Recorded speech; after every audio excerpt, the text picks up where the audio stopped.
live. We is live. We is live with 0 people watching. Phenomenal work. Hello to all the ghosts that are watching right now. Yeah. Awesome. We are about the episode. I don't know if you can tell. Correct.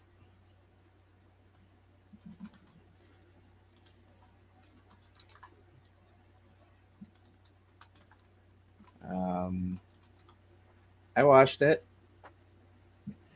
I also watched it.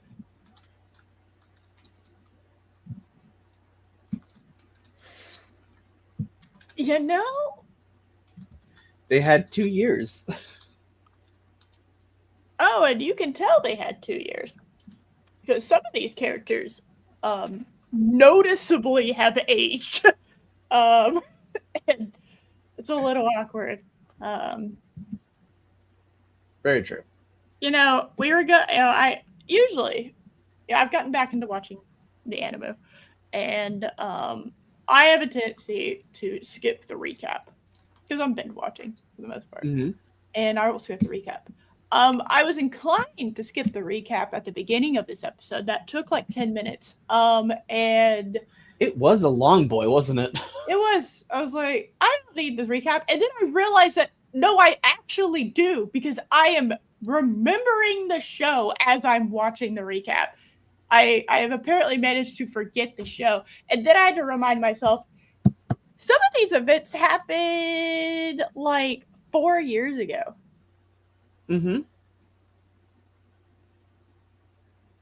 That's crazy.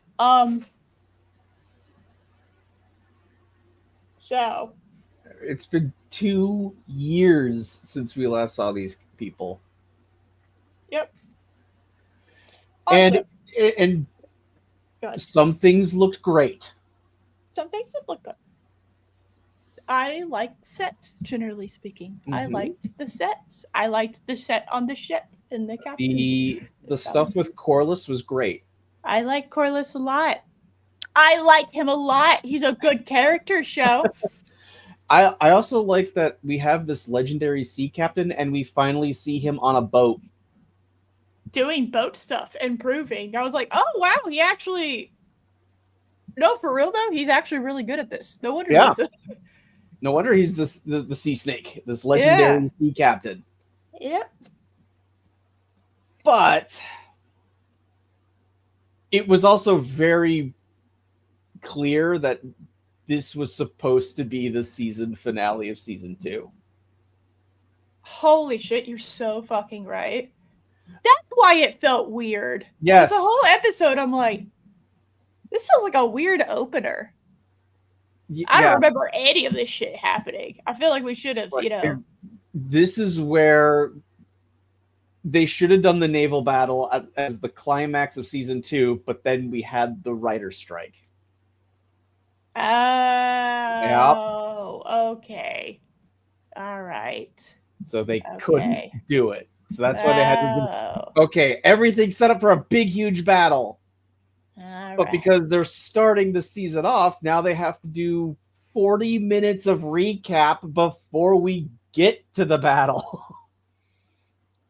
Yes. So let me tell you something. After the ads, after the intro, after the recap, that does take about 10. It takes 11 minutes to get through all of that. Sounds about right. So, what'd you think of the new intro? I'm gonna level with you. I tried my hardest to remember what the last intro was, and I'm like, I think this is new? Question mark. It's new, right? This is a different intro? Yes, it is. Okay. I didn't realize, there was some I remembered, and some I was like, honestly, I don't know. This could have been in the last one. Because I'm a big believer that I shouldn't necessarily have to rewatch the first 2 seasons in order to understand everything that's going on. That's fair. I shouldn't have to. That's not my job to do that because I've already watched those things. But then you can't complain when they take 40 minutes to recap where things are before they actually get the episode underway, can you? Yes, I can. Oh. Because I shouldn't have to wait 2 years between each season. Well, that part's true. So, I should just have to wait a year, right? Yeah. The thing that caught my attention with the new intro, the drums were way more warlike. Okay, I thought something about the music was different. I was like, something's hitting a little different. I like that touch. It's the same theme song, but the drums were a lot more pronounced. I liked it. Yeah, that was it. Did it enhanced it, made it slightly different. It's like, okay, guys, all right. I better see some huge ass battles this season then. Oh, we did. Didn't you watch the last episode? Yeah, I did. Yeah, that was a big battle, right? There was a battle. There was a battle. A battle took place. Most of it was off screen. It was great. Everything. All right. Mm-hmm. We're gonna start at the top. Okay. We start with everybody's favorite storyline. So, Loki laughed upon seeing. I laughed too. I was like, seriously, this is where we're starting? Oh, he laughed because, goddamn, she's aged, which is a hilarious thing. I mean, teenagers do that. And I was like, yeah, what's the problem with casting someone super, like any, like, kind of young is if you wait 2 years, they will kind of look completely different. Because they're growing up. How dare they? Yeah. So this is Sheep Stealer. That's the dragon's name. I know that because of the captions. Who told me it was Sheep Stealer? She's way older than I thought she was. Yes, that's why he laughed. Oh no! Wait, how old is she? The actress playing Rayla is Phoebe Campbell, and she is 28. I thought she was younger than that. Makeup's a hell of a drug, I guess. I thought she was like preteen, like, or at least like she was like 7 to 18. You know. Mm-hmm. I didn't realize. Okay. All right. Well. So yeah, and her completely identical twin, who's totally 100% an identical twin of her. Absolutely, there's clearly no difference. But in fairness, she's also 28. Okay. Definitely identical twins. 100%. Why didn't you just cast twins? There are acting twins out there, or they're not, or they're fraternal twins. So fair enough. You could. Well, I mean, I'm just saying like that you could have gone with that, but that's not what it seemed like. That's what that was supposed to be. That's okay. This show doesn't care about what is supposed to happen. From what I've gathered. I mean, true. Yeah, I know things that have that happened to the book because of Loki, because he started yelling this episode. I can imagine. Yeah. Yeah. All right. So dragon is barbecuing a sheep. Yep. Classic. Looks tender. I'll give the dragon some cooking skills. No seasoning, but I don't know. Maybe Dragonfire has salt and pepper. Comes with it. He has like a little nozzle that he activates, and it blows salt and pepper on it while it's cooking. Well, I mean, we get a close-up of some of the cooked meat later, and it was just like peeling right off in her hands. It looked tender. Yeah, that's what I'm saying. Is like, you know, there's like meat mallets that come out of the fire too. Now I want to see a dragon version of Hell's Kitchen. Just a bunch of dragons in a kitchen cooking. Yes. Everything is like. Yeah, it's great. I love that idea. I'm not thinking about it. And then of course It's just Gordon Ramsay. It's not Gordon Ramsay as a dragon. It's just Gordon Ramsay. No, that's exactly. No, I'm not kidding. That's exactly what I was imagining. Gordon Ramsay is just playing himself. That's great. Right. And the dragons still act all scared and timid of him. Yeah, because it's Gordon Ramsay. Right. What are you? A dragon sandwich, sir? I'm a dragon. No, you're a wyvern. Oh my god! No! You're a big lizard. Holy shit, he really went there. All right. So what's her fucking name is approaching sheep stealer. Yeah. Rayla. I don't care. Rayla is approaching sheep stealer. For some reason, she got the short stick of the wig department because that did not look good on her. It looked terrible. Everyone else looked great with their wigs. I guess they ran out. I guess HBO ran out of money, or they did pick straws, and she got the worst wig in the whole show. I've not seen a worse looking wig in this entire show, which is crazy. I don't know if the placement was weird. I don't know what went wrong. I think it was they were trying to make her look more disheveled. Maybe it just looked wrong. That'd be my guess, but yeah, it was pretty noticeable.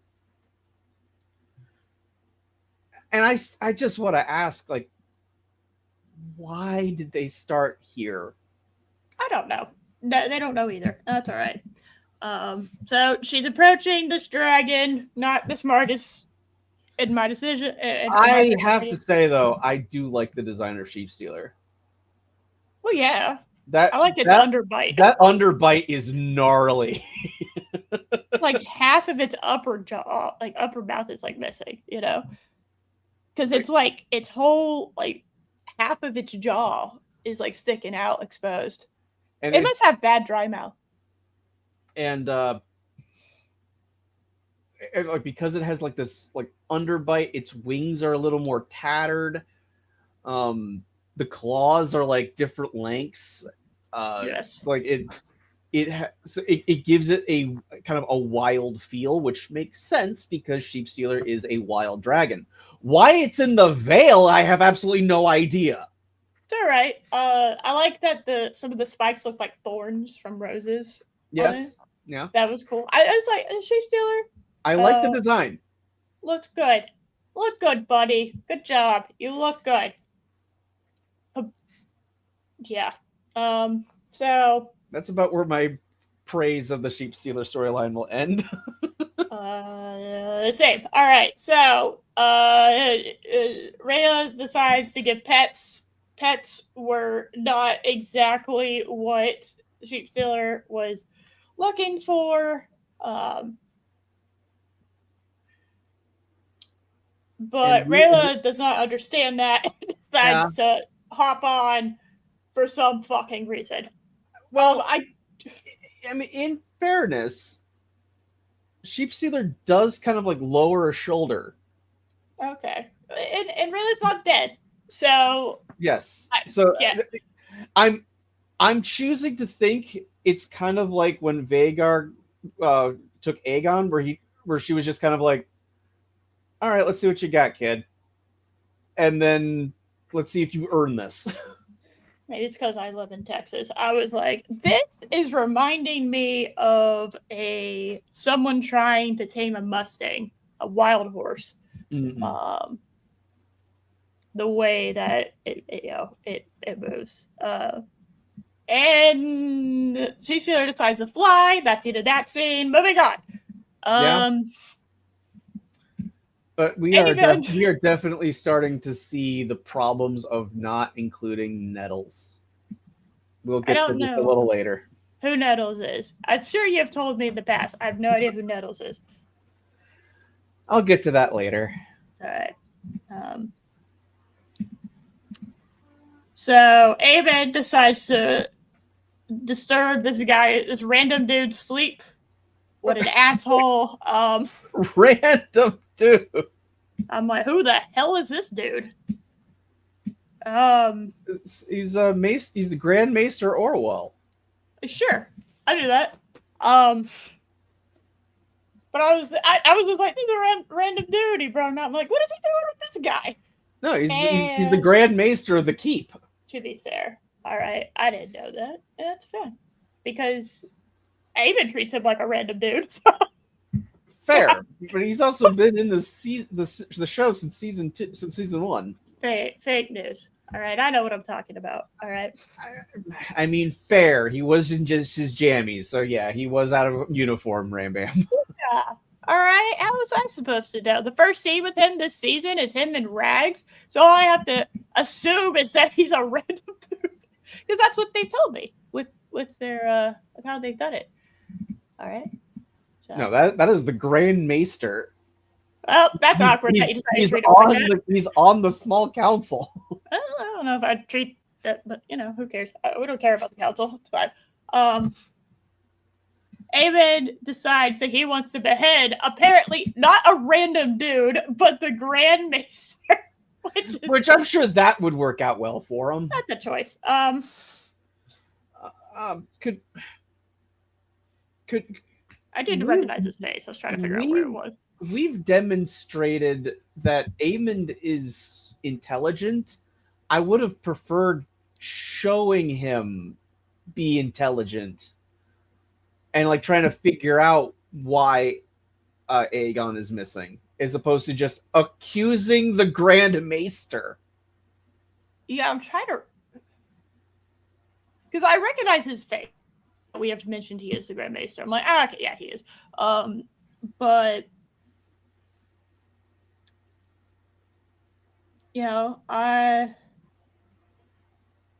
because I was like, what the fuck is happening? He's like, okay, so he's accusing the Grand Maester of helping his brother escape. And I turned to Loki and I was like, did he? And Loki was like, no, he doesn't. And I was like, okay, all right, just wanted to double check with that. And I just did it. I was like, no, did he have anything to do with that? I thought he had nothing to do with that. No, we saw one shot of Aegon and Lars or Alaris in a wagon at the end of season 2. Yeah, I remember that. Which they're leaving too early. The right timeline doesn't time literally does not matter in the show. We've accidentally stumbled across the Rings of Power problem. Yeah. Where you want things to happen slow and fast at your own pace, but you forget that people have to walk. Even dragons take a while to fly. Yeah. Oh, Penny, I hear you. Oh, yeah. Allergies have been bad here, too. Yeah. Yeah, it's just stupid allergies. I took a Zyrtec and everything, and I can still just feel it. So they find out Lars has also been missing, and so Aemon goes, fine, you can live, I guess. And we cut to Aegon and Lars in the back of this carriage. And, Raven carriage, yeah. Yeah, the Raven carriage. And I have questions about this. I was more concerned with the fact that Aegon was leaning against the bars with the injured side of his body and then complaining about it. And I was like, well, my foot's been bothering me lately. If I hopped around on it and then I said, this hurts, I would assume somebody would hopefully tell me, well, then stop doing that. I did kind of like you had like Aegon going like, so just give me milk of the poppy, and Lars is just like, yeah, in our haste to leave, I neglected to pack some. Deal with it. Yeah, you're gonna have to deal with the pain, buddy. And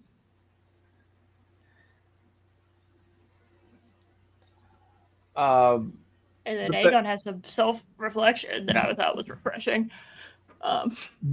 They have made Aegon way more sympathetic than he is in the book. Oh, they can try all they want. I have no sympathy for this dude. So,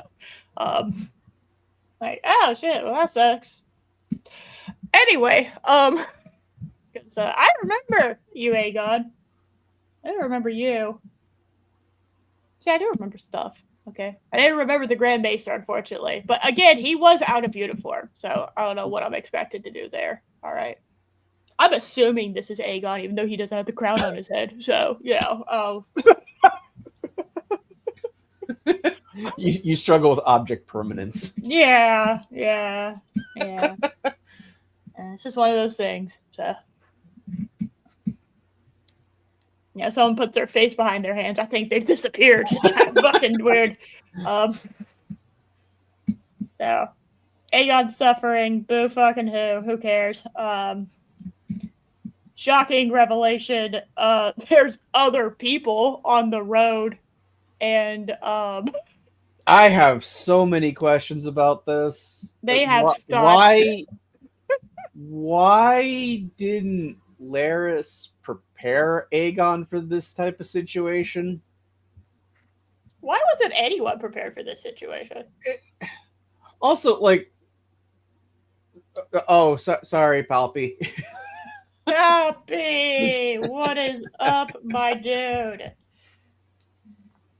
But also, what was the point of hiding in a Raven carriage if a regular stop could just, you're sitting right there? They weren't hidden inside the carriage.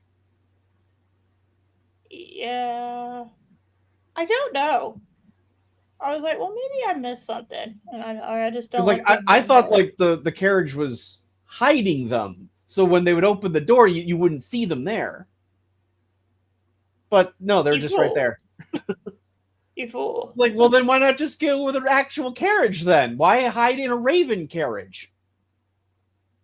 I actually have no idea. I was kind of like, all right, well, I mean, what were we expecting?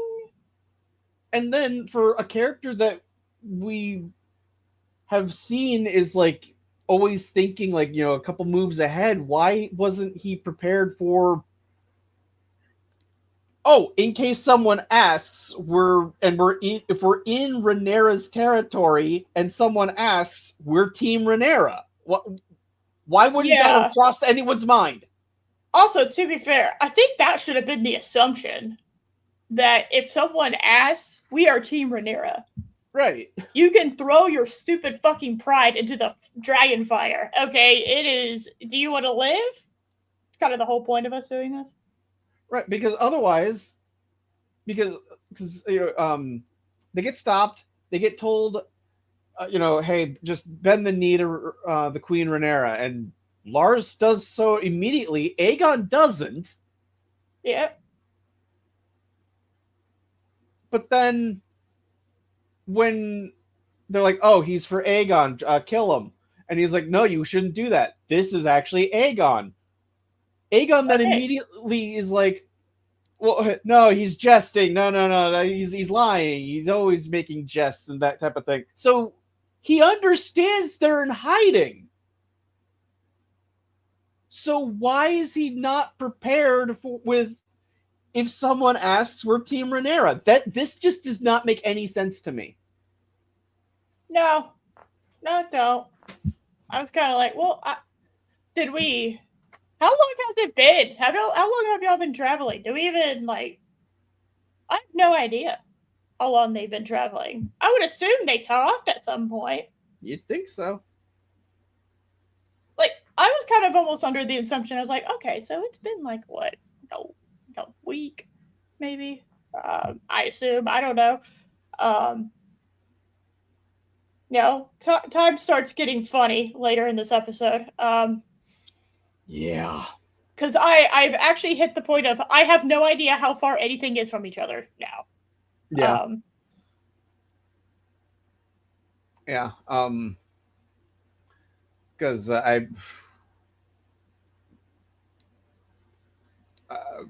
we'll get to that with Sheep Stealer.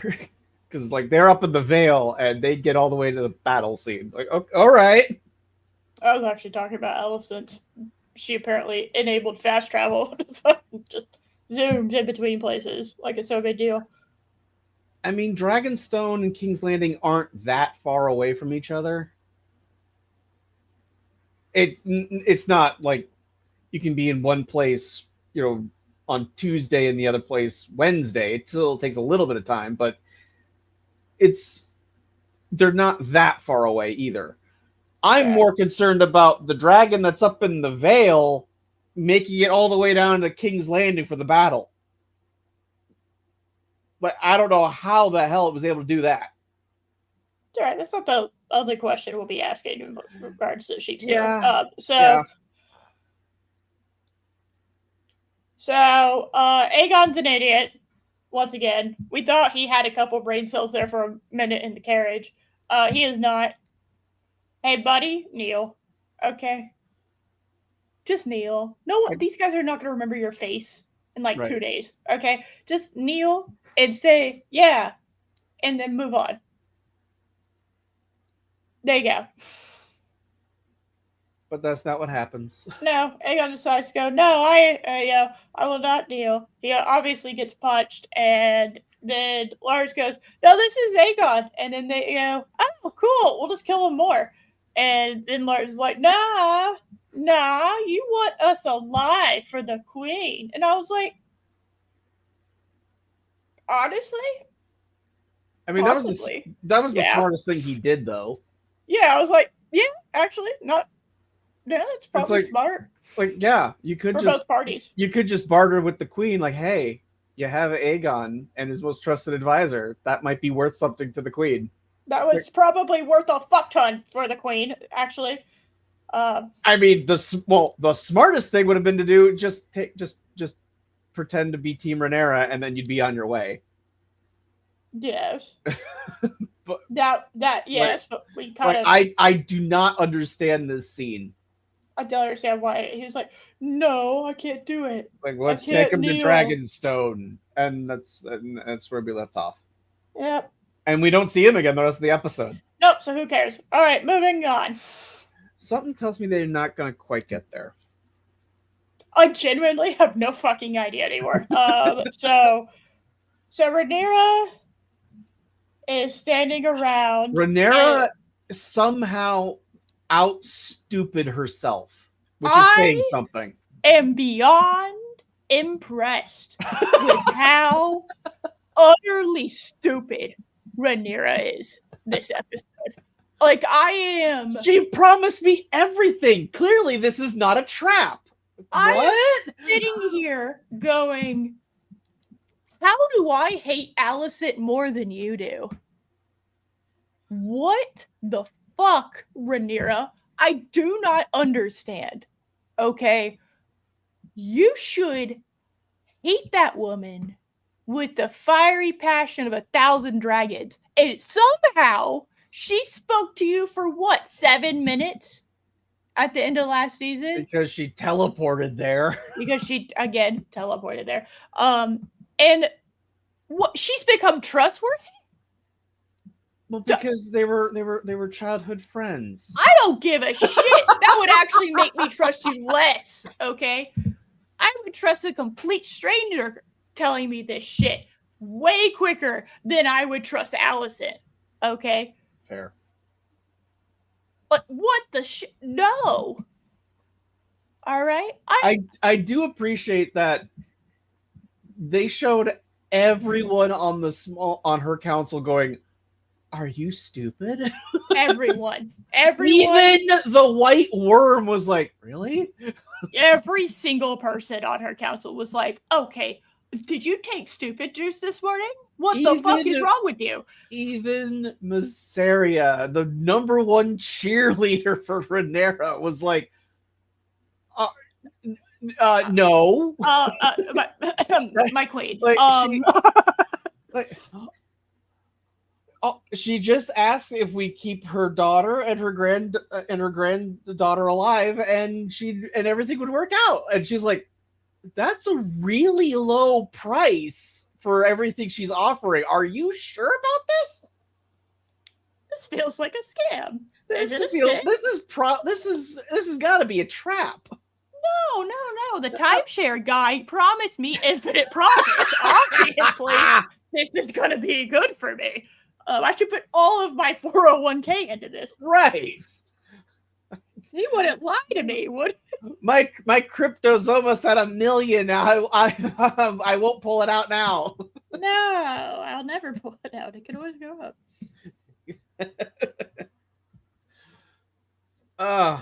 Like I was absolutely stunned at how dumb Rhaenyra was during this whole scene. Like she promised me everything I wanted. It's obviously not a trap. I cannot stress this enough, guys.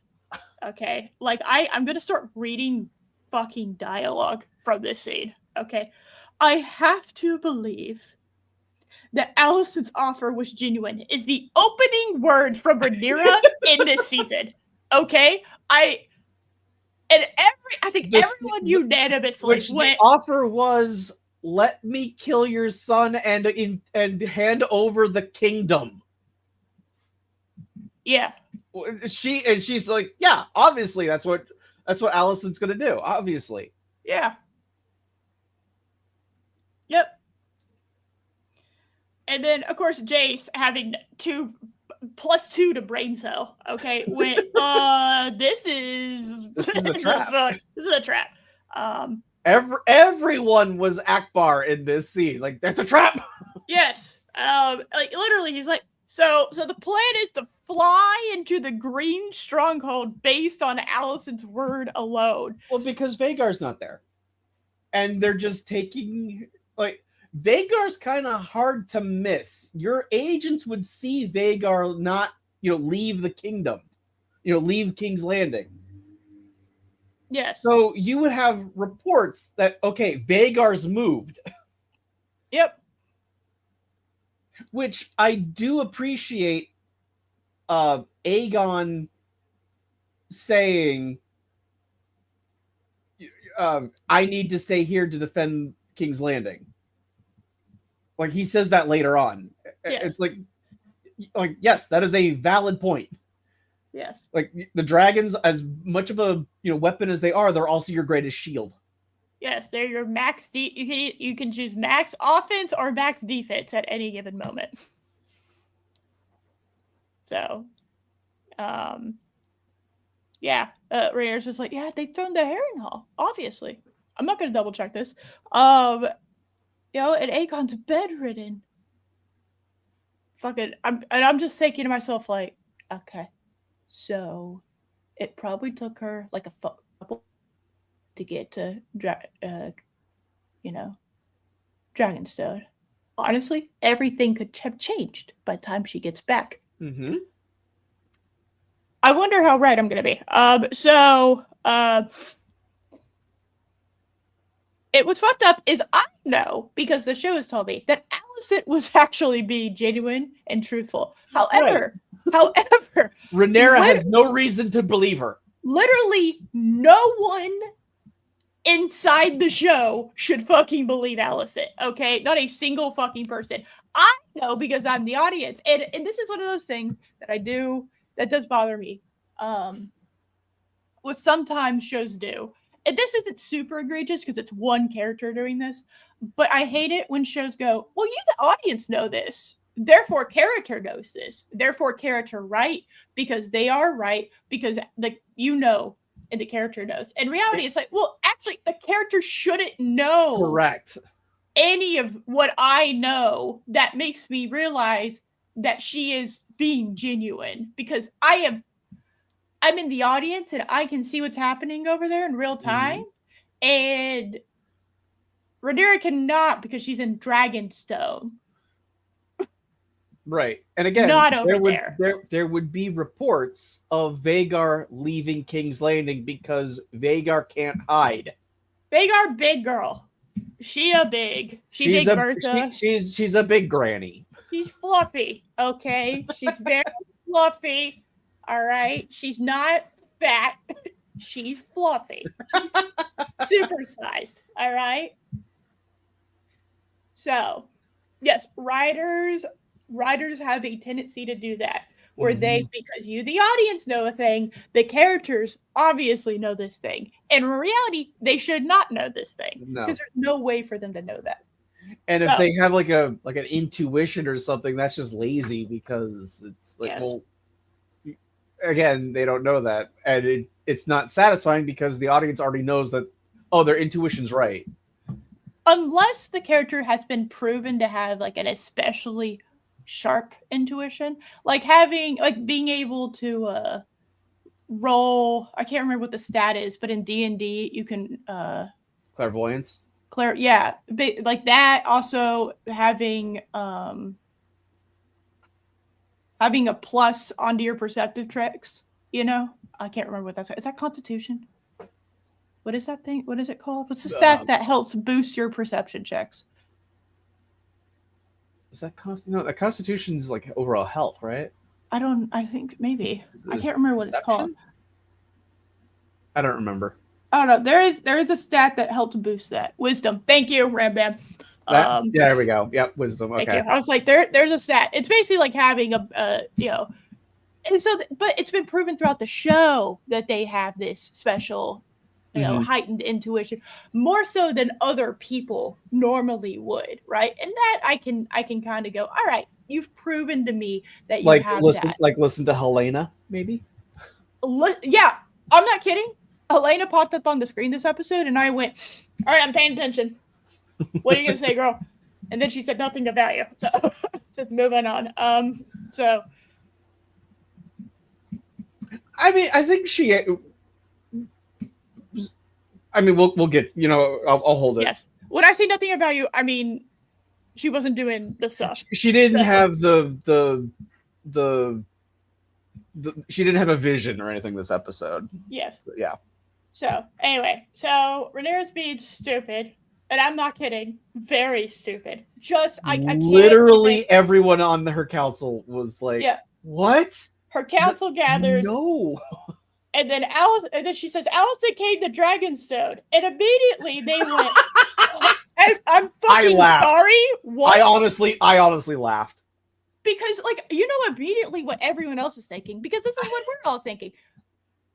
Man, our defense is fucking ass. How did the enemy headed the enemy, right? Essentially. So I forget, it was one of the people on her council when she said she came here to King's Landing under a banner of peace. One of her people went, "That's impossible." I literally went, "Yes, it is." Yeah, surely this is not possible. It doesn't say who it did. And they said the Greens know already that their defeat is well written, is what Rhaenyra said. Sure they do. And she is eager. She's you've already lost 2 dragons to just one of theirs, but you keep believing. You got them on the ropes. Let's be real. What makes you think that they are on the ropes, Rhaenyra? I'm serious. Yeah. What information do you have that is provable and factual that makes you think that? Your battles, the main battles that have already happened have not ended in your favor, and you've lost not 1 but 2 dragons. Correct. And you lost one of your best warriors. Well, that's debatable. The show has told me that's one of their best warriors. Okay, so big dragon. Okay. The show told me that she could have ended the entire Civil War right when she escaped, and then chose not to because it's a mother. I know. I know. I'm sorry. I was rooting for He trampled so many innocent people, but then didn't kill the people that actually mattered. I would have fucking roasted her ass, and not even a hesitation. It would have just been like, oh, there were some casualties, but moving on. Tis the problem with war. Anyway, I finished the job. Everyone can come back now. We did it. Literally would have ended the entire war right there. Yep. And honestly, probably everyone would have been better off for it. I mean, I don't know if you would have won the love of the people trampling on thousands, but whatever. I think they would have forgiven me after they got food back in their bellies. The blockade wasn't in place yet. Fuck off. All right. all right, so this is what you propose. You go, all right, so this is the future of me not doing that. This is the future of me doing that. Are you willing to sacrifice some people? And they go, absolutely. I mean, I have to eat scrap. I have to eat rat in order to survive? Ugh. Gross. Anyway. So Aemon flies a... whatever. Okay. Surrender Aegon to me. I'll take his head. She writes "surrender Aegon" in the Wicked Witch of the West. Yep. And then she goes, "What?" No, one of her council members like, What's her terms?" And she's like, "Oh, let Helena and the other daughter and Helena's daughter live. Let her daughter and her granddaughter live. And that's it. And the war ends, and there's no further bloodshed. Yeah. And everyone's like, that's a low price. And she's like, yeah. That's an extremely low price. It is. Isn't that great? And then everyone's like, you believe she could be... Meaning she's okay with you killing... Because she made a big point about a son for a son, but now apparently all three of her sons are on the table. Yep. Okay. Sure. Yep. Yep. And everyone is unanimously like, this is bad. Jace is like, Mom, what's excuse me? Have we thought about this? This is really stupid, Mom. Oh, and Damon's gonna come back. I'll write to him, and we'll fly to King's Landing in 2 days' time and take the city. I'm so fucking pumped, and then we leave utter stupidity behind. And we are... You want to know what happened, how this happened kind of in the book? I would love to know how this happened in the book, because this feels utterly stupid. So I have to assume. So, Damon's gathering forces at Harrenhal. King's Landing gets word of that. And because they had just struck this blow with Rhaenys dying and her dragon, they thought that they were kind of too weak. So they decided to take the risk of sending Vhagar out to take out all the forces that have been gathering at Harrenhal by surprise. But that was actually... They made a big show of we're in Harrenhal to lure Aemon away. They left. And when Vhagar left, they all moved into King's Landing. That's hilarious. So in the book, Aemon claims Harrenhal, thinks it's a victory, then gets word that King's Landing's been taken. Damn. Well, that is not what happens here. No, it is not, because that actually requires strategy and careful planning. We don't do that here. Not just, Alicent's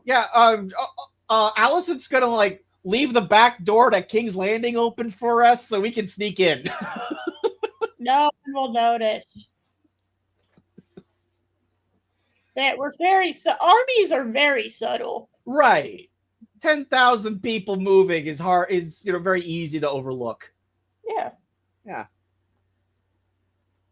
Yeah. Well, speaking of Alicent, she's walking back looking like a daughter that just stuck out during the night and is coming back, which honestly, it could have just happened in one night. I have no fucking clue. Not a clue. This might have been 3 hours ago, as far as I know. Could have literally been a single night. Which I will say, I think Olivia Cooke is probably the best actor in this entire show. Right there with Matt Smith. Yeah. Yeah, I'll be willing to put that. She is playing this tortured character so well. Yeah. She is. Oh. Let's see. So Aemon decides to call upon Mommy and ask what the fuck. And it's a fair question, Aemon. Where's Aegon? And she's like, what? Huh? What the fuck do you mean?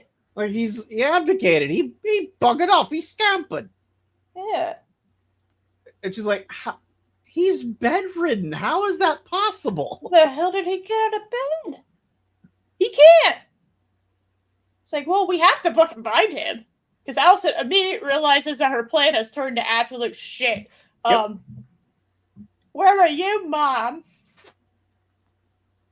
You haven't been seen in the keep in days. And I went, oh, like, a timeline. Oh, finally, someone noticed.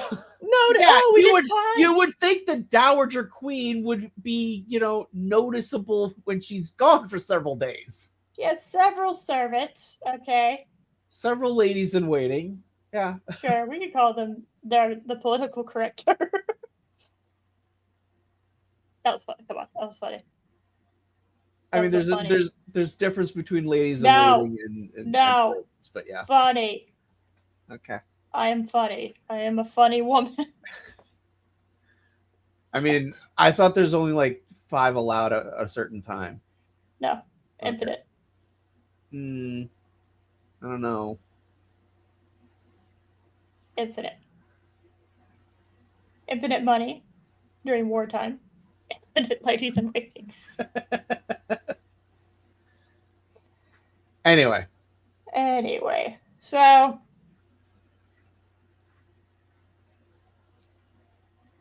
Alicent's like, why are you here? You were supposed to leave. And he kind of rightly points out, well, with Aegon gone and Helena kind of cuckoo for Cocoa Puffs, Vhagar needs to stay here to defend King's Landing. Yeah. Which, I mean, he's not wrong. That is correct, yes. And he mentions the Triarchy, which I forgot who the Triarchy were, and then we're swiftly reminded for the pirate people. Philosophy tube. Yep. My brain somehow blocked that out. And I don't blame you. So, yep, we're on the sea. We're on the sea. Course is on the sea. Then we immediately cut over to a different scene, and there's a battle happening on the beach, and I'm like, okay, dokie. And I see someone with long white hair, and I go, who is that? And then I went, oh, it's the best character in the show, damn it. There we go. Yeah. Yay! I do like that when it cuts to this battle scene against Daemon's forces against the Lannisters. You see, they're like chopping up a dead lion. Yep. It's like, ooh. Why did we bring the lion to battle? Question mark. I have the same. That's a fair question. That's a fair question. Why did we bring the lion in a cage to the battle? Yeah, unless you can like release it and like the lion attacks people, you shouldn't just. Why did what the hell? Yeah. Rude. Because lions are just big cats. Like they could have just thrown like a ball of yarn and the lion attacks it. True. So Daemon's like, all right, we won. Yep.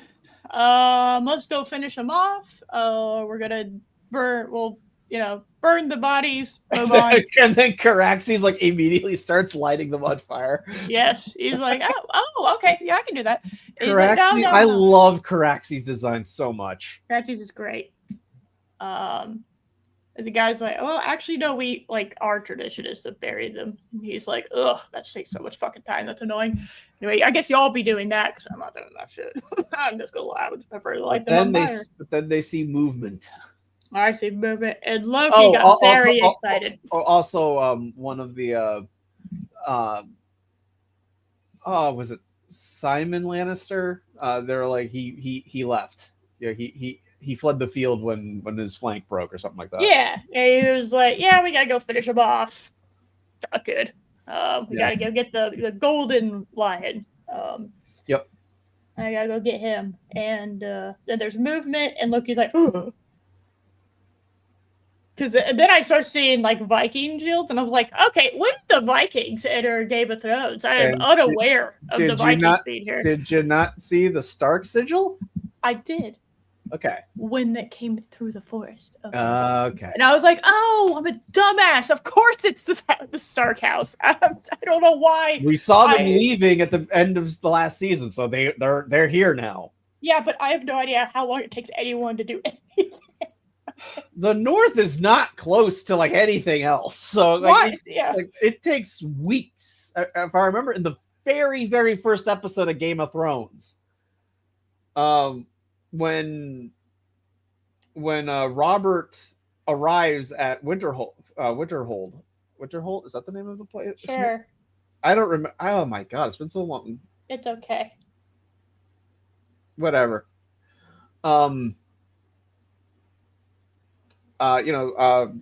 Ned's home. There we go. The home of the Ned. Right. When Robert arrives at Casa de Stark. Is it Winterfell? Winterfell, that was it. Oh, okay. Yes, thank you. A complete brain fart. My brain also died because that's embarrassing. We forgot what Winterfell was. Yeah, just like the central city of like the entire show. Yeah. Really. It's really like the key location. Yeah. Anyway, when Robert arrived at Winterfell in the very first episode, he says that like they've been on the road for weeks. Yeah. Glasgow. I don't think so, Ram Bam. Oh my god. Was that a British joke?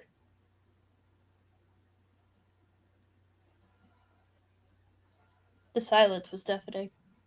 Oh my god. Well, I mean, Glasgow's Scotland, right? Yeah. Yes. That was a joke in and of itself, because Scotland would not appreciate being called. Never mind. Oh, right, anyway. Look at Ram Bam. Ne'er-do-well. Ne'er-do-well. Ned is a Scottish slang for ne'er-do-well. Okay. I did not know that. Wow, we had multiple jokes pop up for that. All and right. we learned something. We are educational. We are, because we're professionals. We are professionals. So, all right.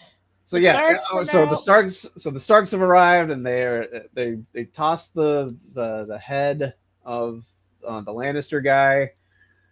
He's seen better days. Oh, can I just state for the record that anyone who has watched Sons of Anarchy, can I just say shout out for my favorite character in all of Sons of Anarchy, Chibs, making it to be the King of the North. All right, what a fucking dude! Hell yes, Chibs, you have gotten an upgrade. I am proud of you. It is that actor is my favorite character in all of Sons of Anarchy, and I was just like a very big delight to see him once again played somebody. I was like, yay! He's a great actor. Mm-hmm. I am very happy. He was also apparently in what's that movie called? Braveheart. Thank you. Yep, yeah, he was. So, yeah. He was a lot younger 30 years ago. I was 30 years ago, so yes. Correct. So the North has arrived. So you were also younger 30 years ago. Got it. Yeah. Okay. Yeah. Nothing gets past me. No, you have big braid. Big fox braid. It's all good. But yeah, so the Starks have now joined Daemon's forces. Yep, and I went, the dragons and Starks have a tendency to get along pretty well.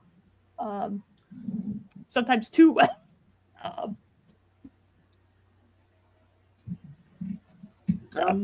Yeah. Yeah. So we're walking around. I think it's Alicent's brother, yes? Oh, yes, Gwaine. Yes. So walking around. We're graping and pillaging. Mm-hmm. Awesome. Great. The Kingsguard have really seen better days. And I kind of went, who's in charge of these assholes? Like, who the fuck? Who is it? Because I forgot about a certain character that I despised in the first two seasons. Somehow. I don't know how I managed to forget about Sir Kristen Cole. You forgot about Cole, the one who's probably had like the most significant arc in this after Rook's Rest. Yeah, like he's a totally different character now. Yes, he had a little existential crisis, so he's just painting. Yeah, he's just painting a shield, and I was like, it's like my brain just didn't totally forgot because I despised him so much. And he's like, "Hey, maybe you should tell them to not do that." And he's like, It's like, what's the point? We're all gonna die anyway. I'm gonna die from dragon fire, so who cares? And it's like, okay. He's had his little existential crisis. He's Peyton, and he's just waiting for death. Yeah, he's decided to join the cult of nihilism. And I will say though, like considering where he was, I actually do think this makes him one of the more interesting characters. Yeah. Yeah, I despise him greatly. It's awesome. That has not changed. I think he is a terrible person. Here's the thing. Everyone's terrible. Well, yes. For the most part. There is no good guys in this story. No. So there's not any good guys, but there are people I enjoy more than others. I do not enjoy Kristen Cole. Okay. I do not enjoy him as a character. Like, when I say enjoy him as a character, yes, he has had a character arc. Yes, he has more, it's intricate or whatever. But I do not like seeing his face on my screen. How dare he sully my TV screen with his face. And then immediately we cut to more dragons. And I'm like, well, maybe he has a point about being nihilistic, because I forgot how many dragons we have added. We've added 3 dragons. There's one other little thing, and it's by all means. I forget who pointed it out. But Cole, he's not painting the Targaryen sigil on his shield. He's painting the Cole symbol on his shield. I thought. Oh, that's hilarious! I thought he was just doodling. I didn't really recognize that. Yeah, he should be painting the dragon. But he's not. He's painting the Cole sigil. So it's like, is this him trying to just keep a little bit of himself? I don't know. I do think it's funny because like that implies that because he's painting the shield, that's his shield, that he has painted over, and now he's painting his house sigil on top of it. Right? Because why would he be painting somebody else's shield? He's the commander. Right. In all fairness, he probably shouldn't be painting his own shield at all, but I mean, there's because they're waiting for Daemon. Yeah. Or not Daemon. Aemon. Yeah. Aemon. It's okay. It's very easy to fuck up names in Targaryen households. Considering it's like, wait, which terrifying dragon are they waiting for? Right. Okay, Vhagar. Okay, we got it. All right. Right. So they're kind of just waiting for Aemon to show up to help them continue to conquer towns. Yeah. So like he's just as they're just waiting at camp, he's just painting. Yeah, can't really blame him. There's nothing better to do, apparently. I mean, at least he's not raping anybody. Okay, I'll give Cole points for not being an absolute degenerate and out there raping people. Thank you, Cole. Yeah. I guess that's And Gwain's like, so you. I saw this happen, and he's just like, so hang him. Like, whatever. Yeah, do something. And he's like, well, that's your job? It's not my job. And he's like, okay. And it's just like, I don't give a fuck. He's very black-pilled. He is. So then we cut to Josh's and my husband's favorite character, duo, sheep herder, stealer, sheep, whatever. Big underbite. Sheep stealer and Reyna. Oh, another goddamn. It just drops her off on a mountain and then flies off. He's like, oh, but do you want? But I want to sing, and it said "fuck off," and then fucks off, and that's the end of the scene. And yep, yes, it goes on for like 4 minutes, but that's the scene. My God. I mean, honestly, all of the Reyna and Sheep Stealer scenes probably combined for like maybe 5 minutes. Probably. But it feels way longer. Yes. I don't know how they're doing that. I don't either. But we cut to Allison, and I'm like, okay, something interesting. And then I see Helena, and I'm like, ooh! And I start paying attention real hard. And then she says nothing that is super duper interesting, and I was sad. Well, I mean, she still says something I thought was pretty insightful. Like when Aemon claimed Vhagar, he forgot about fear. Now that's back. Yes. Because like when he saw those dragons, he's like, "Oh shit!" Yeah. Because like as big and tough as Vhagar is, against 3 dragons, and they're medium sized too. They're not. Well, Vermithor is only a few years younger. Oh yeah, I forgot about Vermithor. Well, in terms of like 50, but what I mean, and by like a few years, 50. But that's like not that much for dragons. Yeah. So Vermithor is not as big, but Vhagar ain't getting out of a fight with Vermithor unscathed.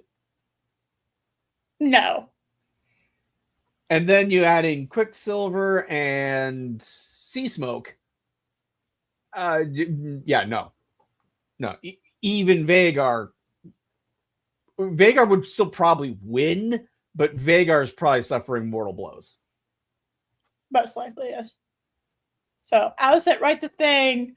She steals it, and then she does a weird thing where she like taps it on the table, and I don't. Later, there's something that like apparently that was important, and I don't understand why it was important. Yeah, I know what you mean. We'll get there. Yeah, we'll get there. But there is. So yeah, she writes the letter. She puts on the Targaryen seal on it, and then like taps it multiple times on the table for some reason. You're like, okay, that was weird. And then she goes and she calls the guard. Yeah, and she sends it off. Well, she's like, this is the king's instructions, and Helena almost blows her cover. And she's like, I'm fucking sorry. What do you mean those are the king's instructions? And yeah, she's like, and Helena doesn't really give a shit. No. It's okay. Helena, I'm fully convinced Helena knows how everything plays out. 1000%. She's like a book reader. Okay, yeah. She's read the book. And she's standing there. Well, if she's a book reader, she is losing her mind at some of the changes that have happened in her world. Yeah. Well, she's a book reader, and she thinks she knows everything that's about to happen, but because they've changed things, she has no idea what's gonna occur. Yeah. So then we cut to Corlys. Yay! I like Corlys. And was this Corlys and Adam? Yes. Yeah. Corlys and Adam, and I marveled. I love the captain's office on this ship.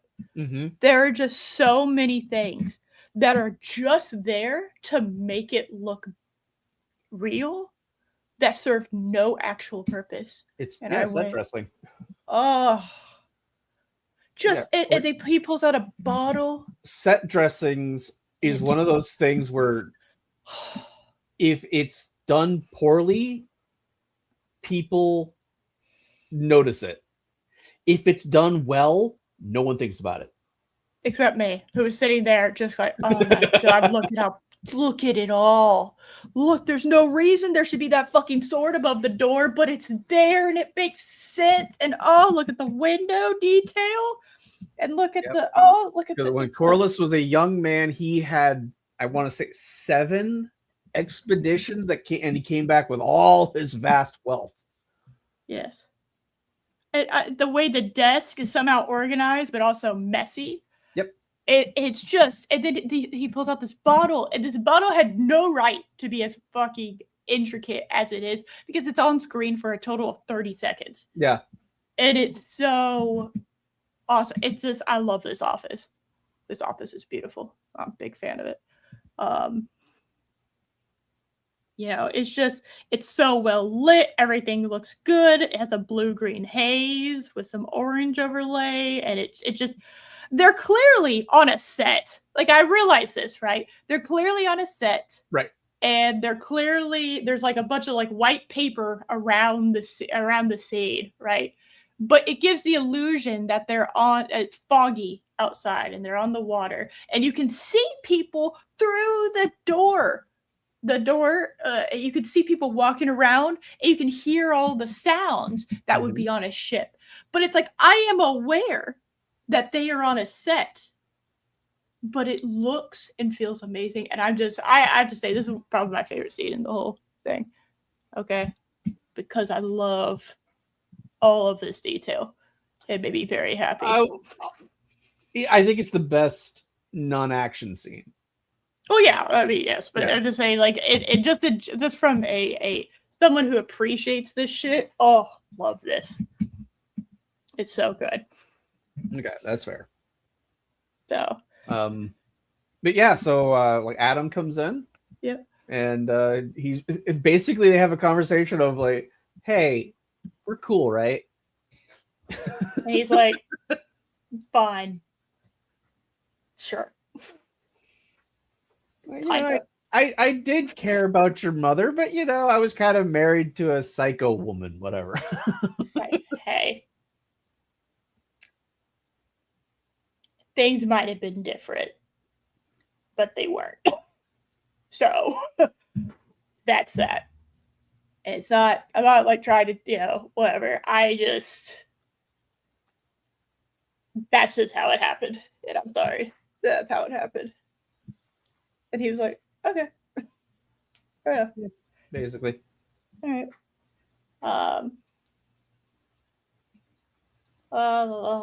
Such a beautifully lit scene, beautifully decorated. Everything is perfect. So good.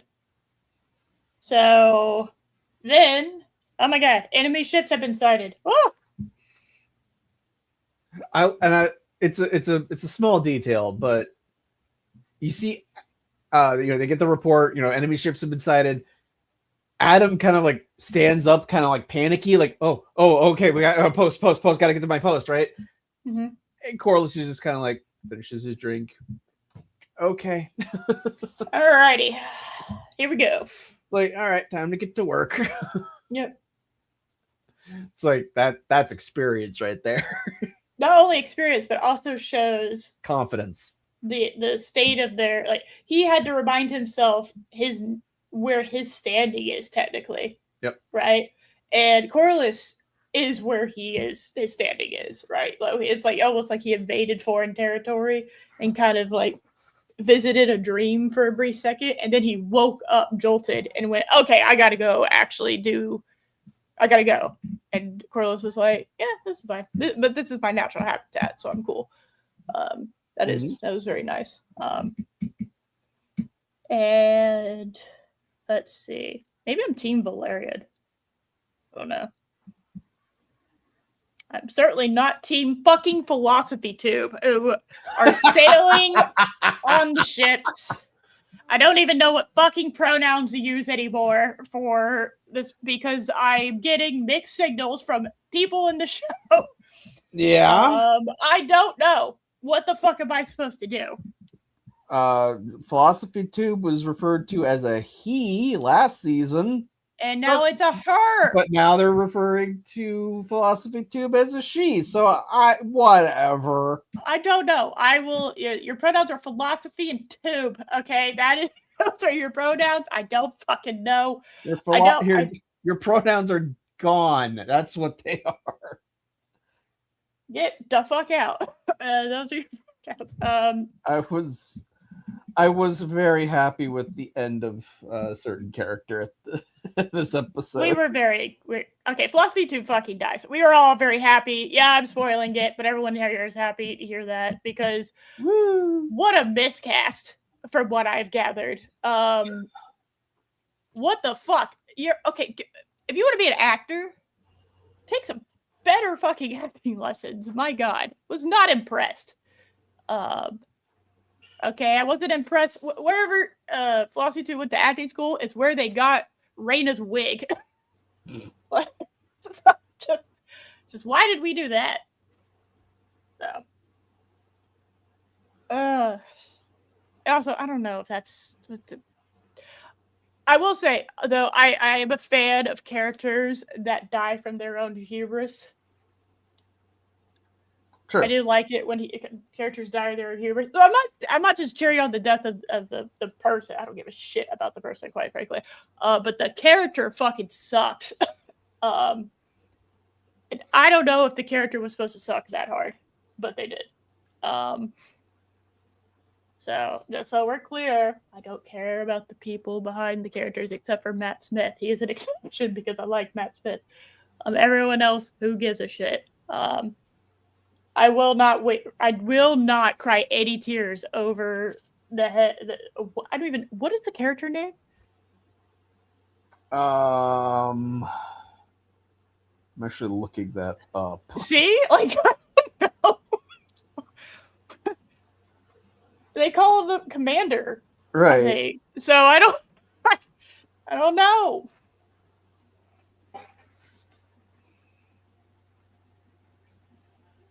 I did hear the term bitch fist, so that's kind of what my brain wanted to call Commander Bitch Fist, which was really funny.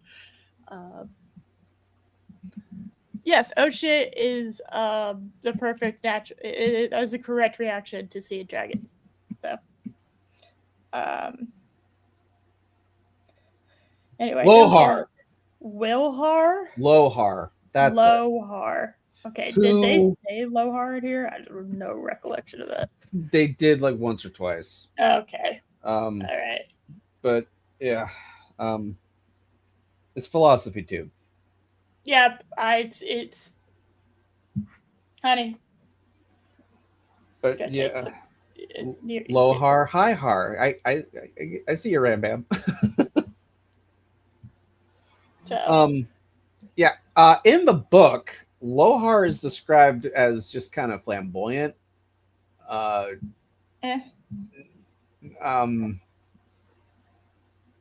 And actually did not die here. Oh, so interesting choice, Joe. It's a little transphobic, don't you think? Just saying. Well, so if I remember correctly, Lohar does survive the battle, and then when he gets home, gets into a fight about a paramour and gets killed over that. Okay, well, it doesn't matter. Just so okay, it doesn't matter that Lohar died here. That's not changing much. Okay. Outside of I got pleasure of seeing Lohar's death. Yes. Lohar, dumbass. All right. Well, we now know to call Lohar. Cool. Got stabbed right into they thems. Right in the again. All right, Lohar. Let's see. Lannister's talking to Lohar, and Lannister's like, "Hey, you might want to put on some fucking armor on." And Lohar's like, "Nah, I got the pre-order pack. I'll be fine." I got the DLC package. Yes. I'm all right. This is a secret legendary that looks like cloth, but really it's like the best armor in the game. For real though, actually, because why would you ever go into battle wearing no armor? Unless you were a level 1 and you just got started at town. Literally just like basic leather, like not like nothing heavy. Like I understand like not wearing the armor 24/7, but you're going into battle, you might want to put some on. I mean, I would say leathers, maybe some chainmail around the torso, because chainmail's not really super heavy, right? I mean, it can get heavy after a while, but still. Yeah, or maybe like just bare minimum leathers, okay? Yeah. Just like the bare, but you don't have to do heavy plate mail. That's fine, okay? You don't have to do you don't have to do any plate mail.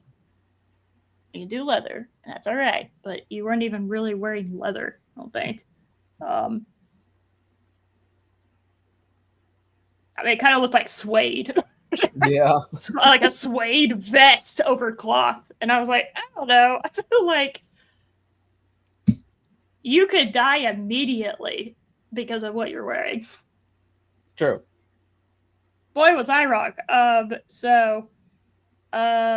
Loar also decides to inform who is supposed to be the head, technically, of this mission, that, oh yeah, by the way, we changed our plans. So she kind of went Holdo on his ass and went, so I didn't tell you about the change of plans. But this is what's going to happen. I told everybody else. We're going to go sack Steve Sake's house. And I'm like, I mean, A, can we see it from where we are? Because that would be important. B, because I don't know our location at the moment, really. I kind of do, but not like, I don't have a map to look at, right? And then B, it's like, well, one would hope that Koros would be able to fucking keep his shit together if he saw his house getting ransacked, and that would just piss him off, right? Because it's like, oh, what the fuck? You burned my house down. How dare you, you bitch? Well, I mean, we've also seen repeatedly throughout the whole show that Corlys very much cares about his legacy. Yes, no, I agree. And here we have him seeing his legacy destroyed. Potentially. I'm a big believer in you can fucking rebuild a house. You can't rebuild a life if you're dead. Okay, so the show doesn't say it, but in the book, all of the wondrous, valuable things that he collected on his multiple voyages that made him rich were in the house. Oh, I guess that's fair. I didn't think about that. I mean, if your house burns down, that fucking sucks too, right? Yeah. But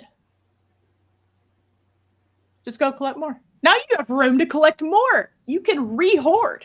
How awesome is that? You just got a fresh start. You can re-hoard now. I would just say, if you're in wartime, you do need to think about that. True. That, hey, if you have a big fucking house that people can that you've left exposed, that you can just go into, all right, and burn it down, the enemies might actually do that. That is a fair thing that they can totally do during wartime. True. So we're also skipping a little. We are, but I just wanted to mention that. Yeah, it's okay to be upset, but you can use that as a rallying cry. You know what I mean? I don't know how much of a rallying cry that would be for all of his men. No, for him. Right. That's what I mean. And he freezes, but then he does get back into the fight. He does. That's what I'm saying. It could be used as a rallying cry, which after a moment did seem to happen. But again, it's like, and I know this it's like you can rebuild. That is an option. It's going to take a while. It's going to be but right. You're also kind of banking on your team winning, so. But I mean, it is also just another loss that Corlys has sustained. Yeah. He lost his wife. He lost his daughter. He thinks he's lost his son, who's actually just off on a gay retreat somewhere, I guess. Yeah. Gay retreat's really funny, by the way.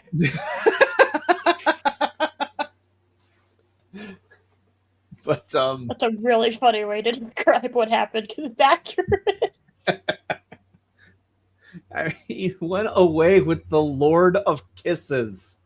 So yeah. Oh my god, I forgot. You're right. Yeah. He did. Anyway, so just Velocity 2. I'm sorry, Lore. What the fuck? Lohar did decide to do this other thing. Petty bitch. But there's also no indication of something else that happened with Lohar that is kind of important. Apparently, very important. Because I was like, man, that is some petty shit. I'm not entirely certain I would have thought to do that while I was, you know what I mean? Like, I don't know. I probably would have just focused on the battle. But there's a reason why that pettiness has come out. Because I did not really know this. Now we cut back to our favorite duo. Woo! The wig does seem to have gotten a semi-upgrade. It looks much better than it did in the first. Maybe they filmed those first scenes last, so like the glue was like wearing off. Maybe. It does look better though. Like it. So Sheep Stealer. I keep having to look at your fucking like the name under your in order to remember the fucking Sheep Stealer. Sheep Stealer. I keep wanting to say sheep herder. I mean, kind of, but not really.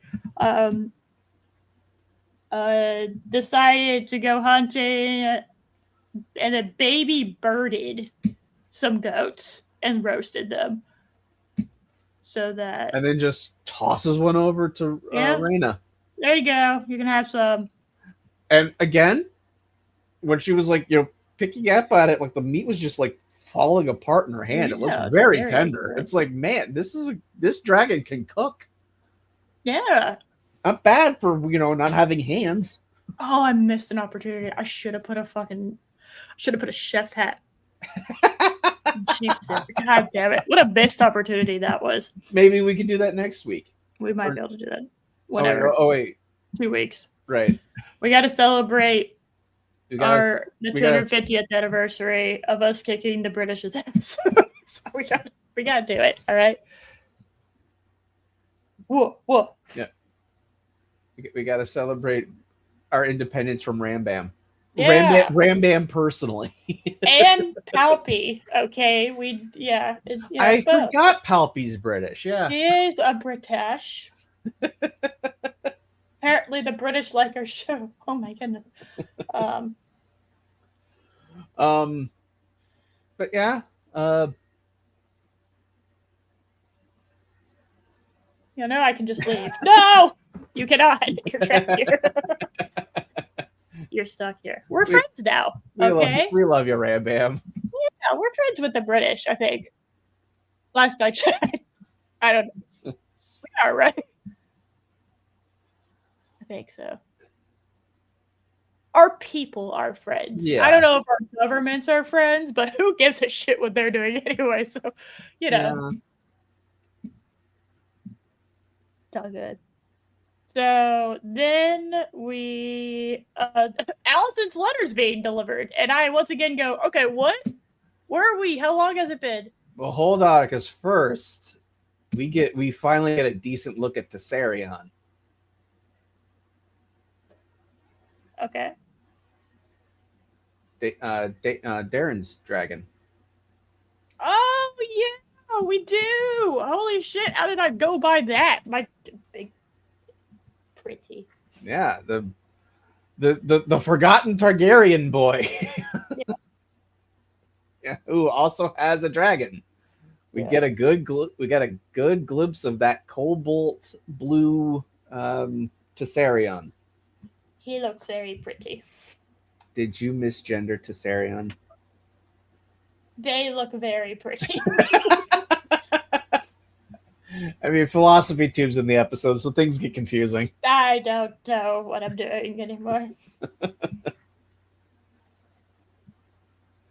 But yeah, so Allison's letter arrived. Yep, I thought this was going to be a little richer blue. It's a little more gray than I thought it was going to be, as far as the blue goes. But I'm also dealing with cloudy skies, so True. That's not the best indicator of the coloring. So, a good dragon. Yeah. Just reached a fighting age, so. Yep. So, the letter has arrived. I once again have no idea how much time has passed.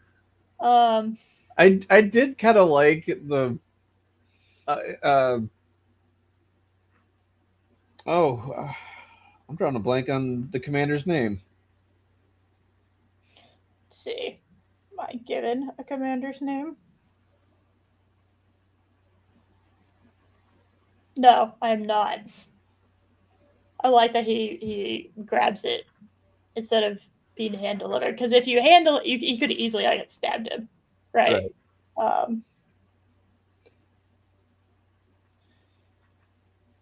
But anyway, I do like this poor letter carrier has obviously been like running as fast as possible in order to get here.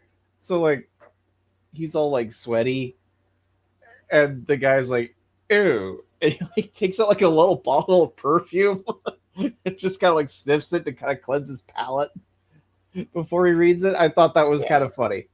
It is funny. I was like, oh, interesting. I didn't know we had smelling salts.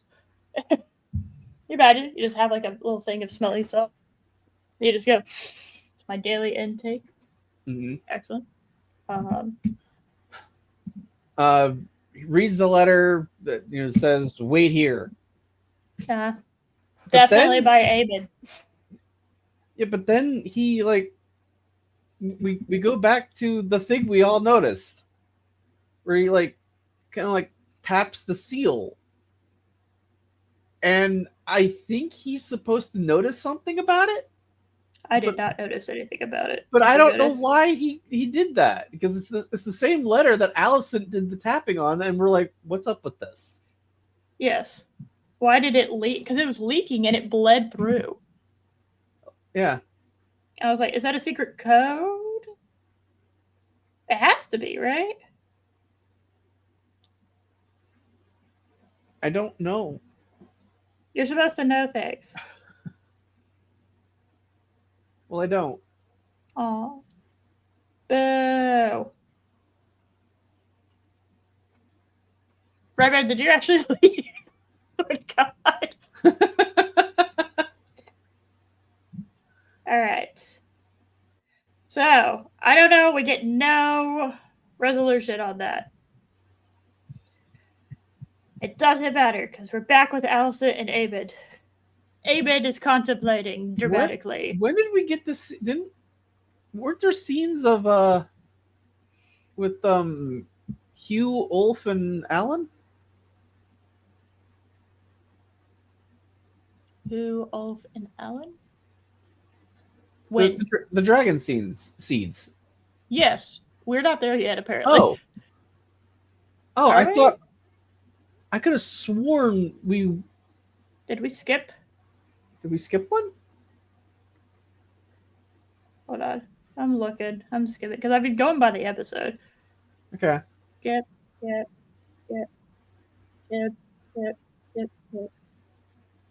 Written intelligence. Skip. Oh, yeah. So after Sir Cole, because I was gonna, then we got distracted. So yeah, we're with Alan and all the dragons. By Heron. I don't know where they are. I think they're at Heron by Heron Hall. They're somewhere apparently close, because they tell us that their orders are to wait for Edmund, and the three will attack Vagar. Mm-hmm. But I don't know where they are exactly. Yeah, I'm not sure where you can hide 3 huge dragons. I don't know. One of them's What are the like trauma dumping? Yeah. But I did like the little bit of banter where he's like, "Well, I can't wait till we get a castle," and they're like, "What?" Yes.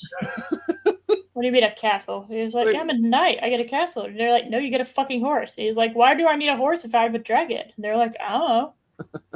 Well, you can get chicks. And he's like, but I get chicks with dragon. I can get more with castle. I can get more women with a castle. And he's like, he's not wrong. He is correct. Yes. I like that little bit of that banter was nice. I do like these three. They're funny. And now we cut to the sheep. The stealer thing. And that's what he drops her off. And he, she, they, dragonkin, I don't know.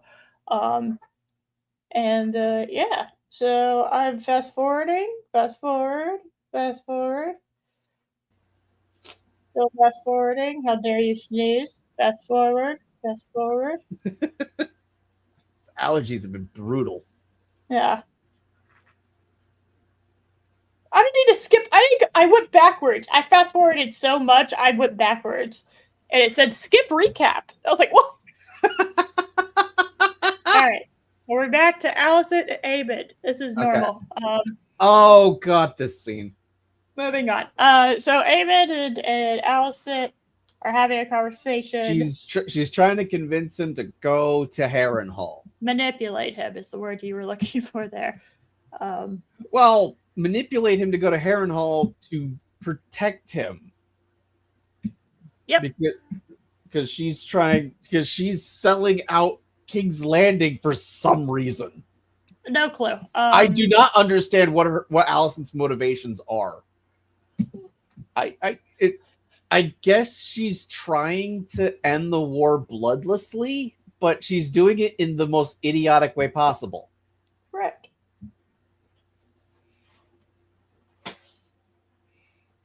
So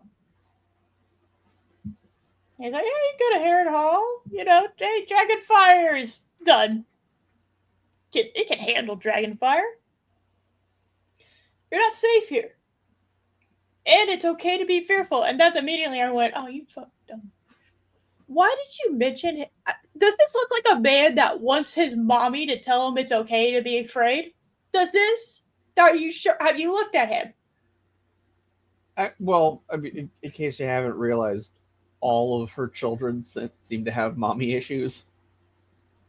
Can't imagine how that happened. Because she's the daughter of Otto, and she was raised to just use your children because that's how she was raised. She was a shit mother. Yep.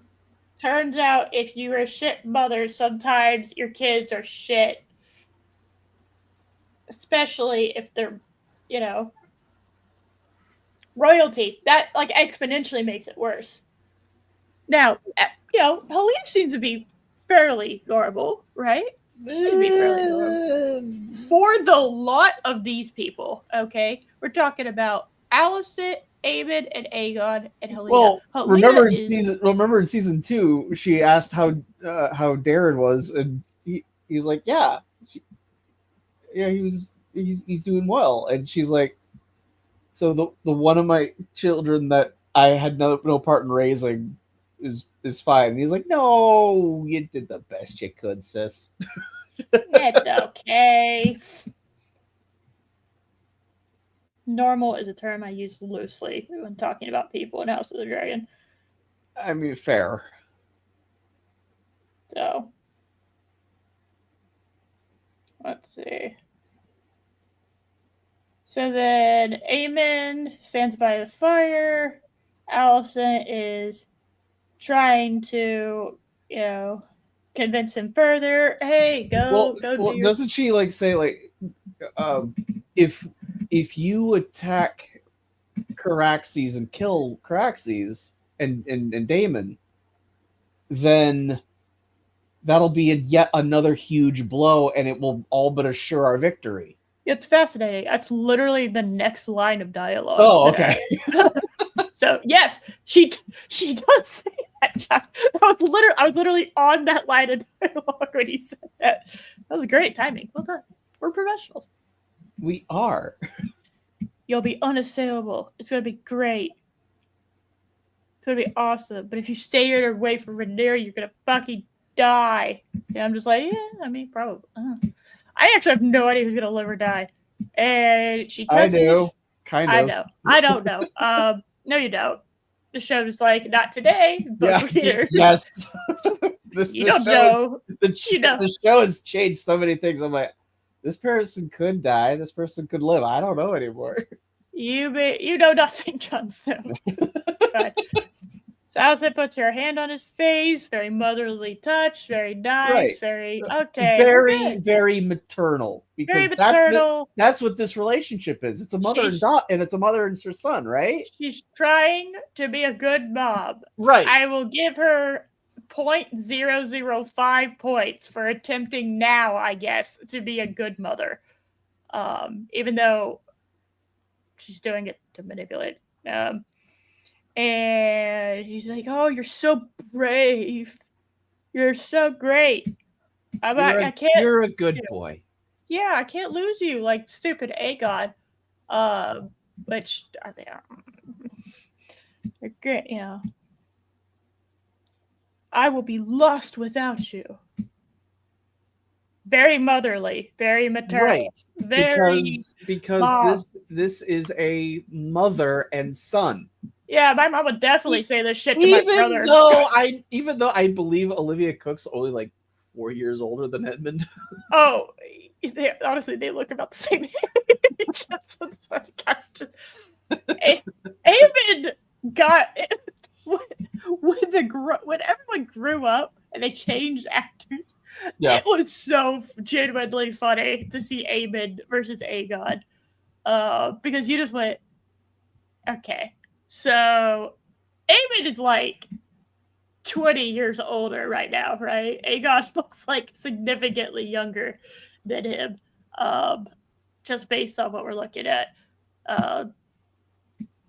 I think the eye patch did some heavy lifting, honestly. It does. It does. So also, they are way too fucking close. I'm just gonna say that right now. Way too fucking close. Hey, they get closer. And they're just too close in my opinion. I'm going. This is. I don't think I'd willingly be close to anybody like this. Except for my husbando. And yes, Olivia Cook is only 3 years older. I actually did that. That does not even remotely surprise me. Because they look very close in age. Yes. Please do what I ask, Aemond, please. Well, he does agree. And he puts his hand over her hand, and I was like, okay. Okie dokie. I guess he agrees. Or he's about to kill her. One of those two things is about to happen. I don't know which one. Because I really can't get a good read on him. He's playing this character very well.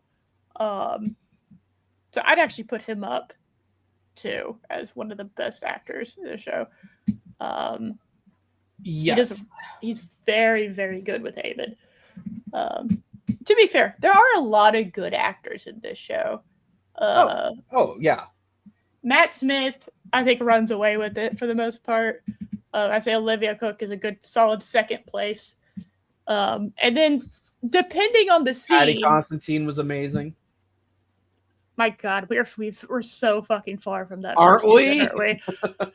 I want to state this on record. I am sorry that I have ever said season 2 was better than season 1. I've fully taken that back. Bravo. So I'm proud of you. Hey, yeah, I don't know what the fuck I was smoking. I think I was on hopium. So she puts his hand on his chest. And then Aemond starts leaning in, and I go, "Uh-oh, those Targaryen genes started kicking in, didn't they?" Mm-hmm. I will give props. She's really uncomfortable. So he leans in and he kisses her, and yes, his mom. Yes, Aemond kisses Alicent. Yes, you heard me correct. Again, Targaryen and not like a familial peck on the cheek or anything. No. Very sensual, kiss on the lips. That is not what you should be doing with your mom. Correct. At any given moment. And she has a look on her face during the kiss of absolute horror. Yep, you see it from her point of view. Like, you see her eyes, and her eyes are just like, wow, I am fucking garbage at being a mom. What did I did not realize I was this bad until this moment. I don't know what on earth I did I do anything right? She is questioning every single life choice. She is just she's baffled. She is in horror. She is disgusted. And yet when he starts to pull away, she immediately switches back to try to be comforting mom. Yeah. Comforting mom. But there's like behind her eyes, you can see her brain going, shit. Fuck, what am I going to have to do in order to do this properly? Am I going to have to do any more? I really don't want to have to do that. I don't want to do that. I don't want to do the thing. Don't make me do the thing. And I'm like, I don't know. This show has done weirder. So, I don't know. I'm unaware of the Targaryens ever having familial, like, mom and, like, son with mom and or dad with daughter. I'm unaware of that ever occurring. Oh, we had uncle and niece. Yeah. Which is pretty close. So yeah. Pretty fucking close, isn't it? Yeah. Yeah. So then we cut to. Remember, Matt Smith is Rhaenyra's uncle, so that's what do you think I'm I know. Yeah, exactly. So, like I said, the Targaryen blood started taking over. And, yeah. So, all right. So then, so we cut back to the trio in the woods. I'm pretty sure that's Harrenhal that they're near, right? Maybe. There's some castle in the background. I don't know. Yeah. Ulf is having a dump. Yeah, having a dump. See something weird. Panics. Rightfully so. Yeah. He runs over to the guys and like they look up and there is a green man. No, it's a guardian of the forest. As Loki told me that apparently the horn person is the guardian of the forest. And I was like, well, I mean, did they get shit at like hiding? Is that like what happened? He's like, no, I guess they wanted him to see it. And I was like, why did they want him to see it? And he went, I don't know. And I was like, okay. Sure. But yeah, I was surprised to see the thing. I was like, oh, no, this thing. Oh, okay. We are going into the supernatural parts of George's work. Okay.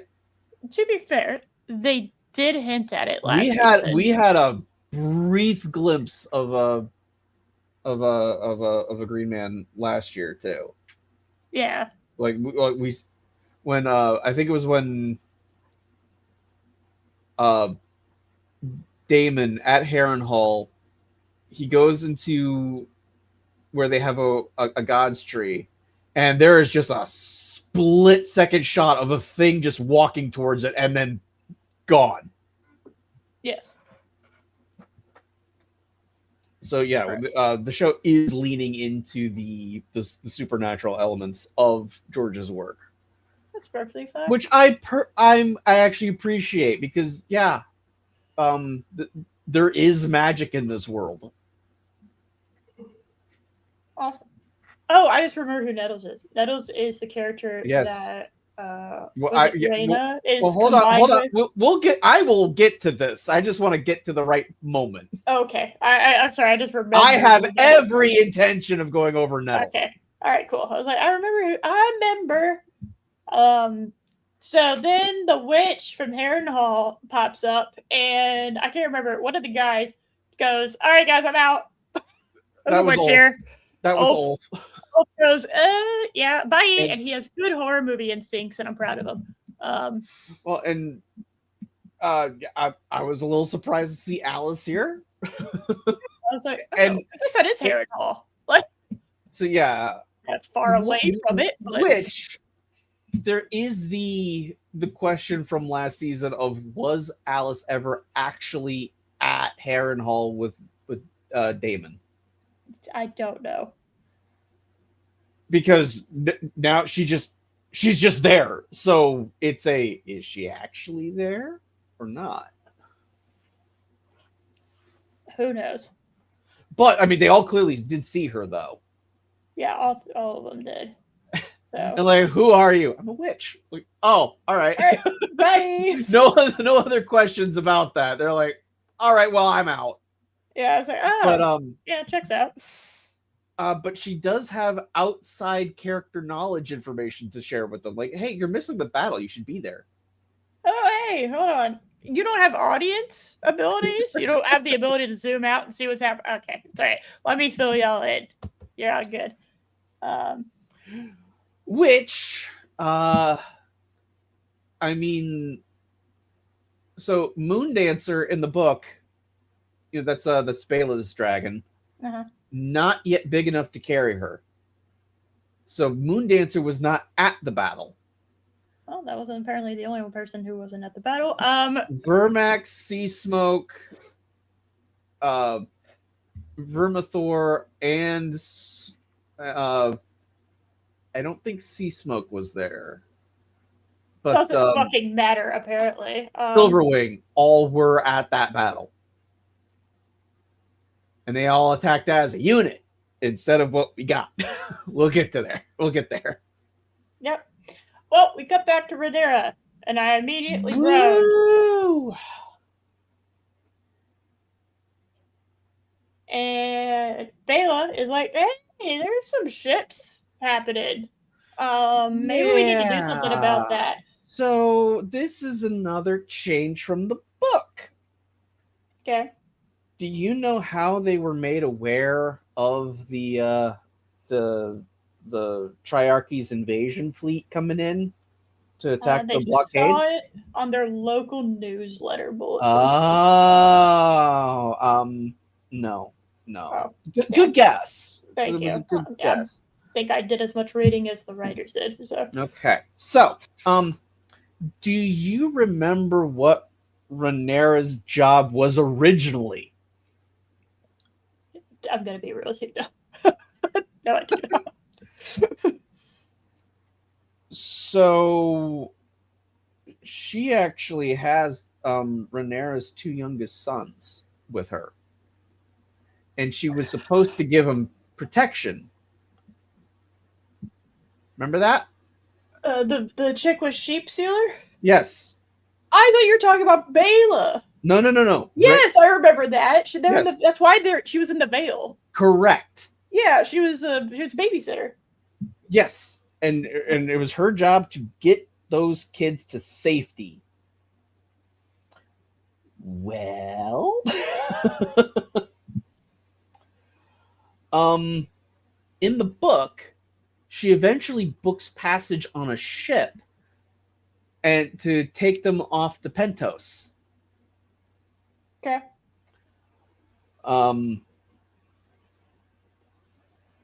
But their ship got intercepted by the Triarchy. Okay. And they were taken captive. Okay.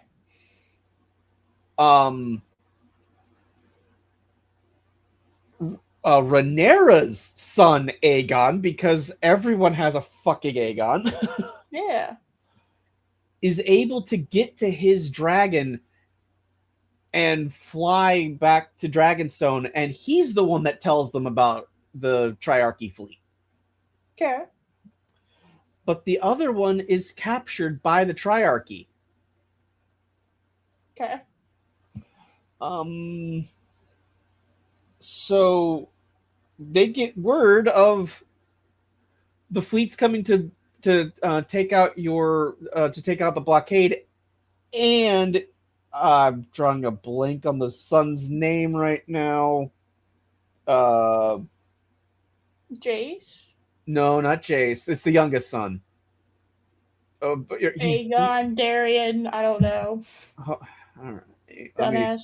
Let me look up a freaking Targaryen family tree, which is really, really not should as. take about 50 minutes. Yeah. Come on. Oh joy, Reddit.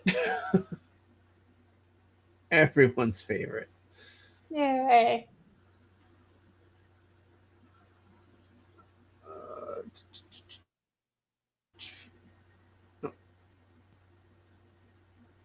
All right. Okay.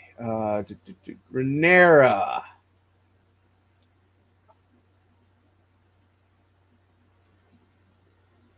Okay, those are your those are the strong boys. Where are your other kids? What strong boys? I don't know of what you speak. Aegon and Viserys. Okay. Oh, yeah. All right.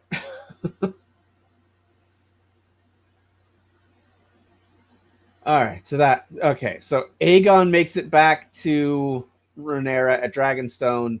Viserys is taken by the Triarchy fleet. Okay. So, but don't you think that would be some more crucial information for Rhaenyra than instead of just blindly trusting Alicent? It's, oh, I need to reinforce the fleet and try to rescue my son. Isn't that a little more interesting? Yeah. I now have a little bit more context about why Loki was yelling. Uh-huh. So yeah, Bela was not the one that informs them of the ship movements. Well, he kept saying something interesting. He kept saying they're going to ruin his character. They're going to ruin his character. And I was like, what? It's like,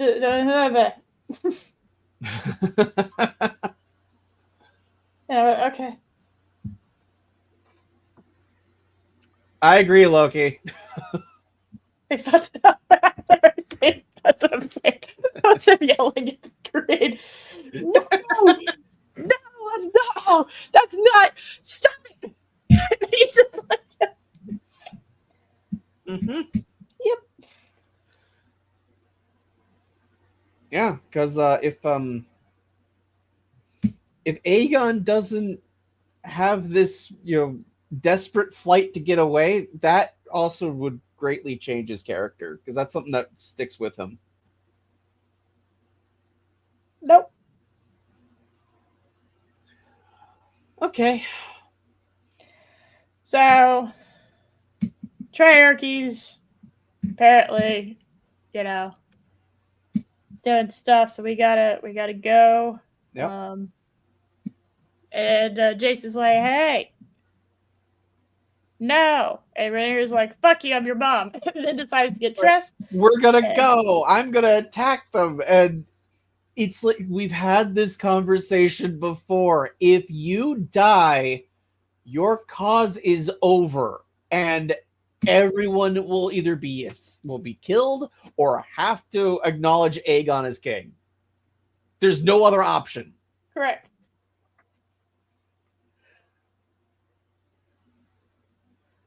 Does make it funny though, because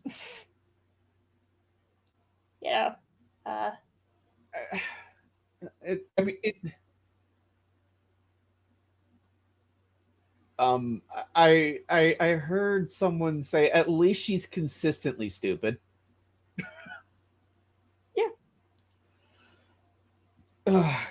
We've been over this plot point so many times before. Like, you can't go into battle at the drop of a hat. It's not how it works. We're trying to make you queen.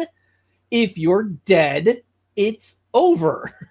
Yeah, because I was sitting there like, you have a point.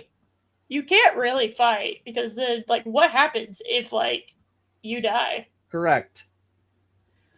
So,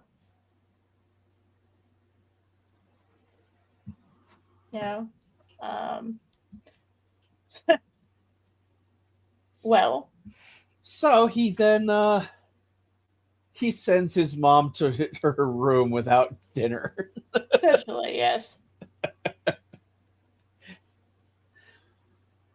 And he locks her there. He has the King's Guard. I don't know what they call them.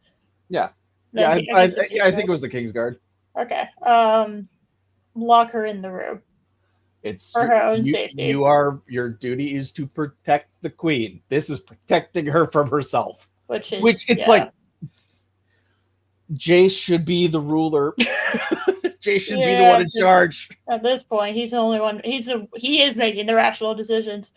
Correct. And then immediately chooses, as soon as I think that, he immediately goes, "Oh, no, I'm definitely still akin to my mom," and makes a stupid ass decision. What the fuck? Arwen, what are you doing? What are you doing here? Love you, Arwen. I knew it. I knew you did. You hadn't seen this episode. I told Josh, I was like, I'm pretty sure she hasn't watched the episode either, so it's all right. So, hey, not next weekend, the weekend after. Yeah, we're taking the 4th off, Arwen, so. Yes. Go spend it with your family. Blowing things up. Don't blow up your house. Always advisable advice, not just on the 4th. In general, it is good advice. Yeah. So. I needed a break, so I had to pop it after weekend. Yes. Yes. Yeah. I can't either. Very exciting stuff. Hopefully it's better than this episode. All right, so Jace is talking to Bayla and is like, "Hey, we're gonna go for glory." And I was like, when did this happen with this character? Where he went for glory. Why didn't he go to the Gog's Eye and get the other guys that were waiting for orders? Because he's related to his mom, unfortunately. Yeah, that stupidity gene got in there, apparently. It wiggled its way in, and it finally blossomed. It activated at. He came down with a case of writers or stupiditis. Yes. So.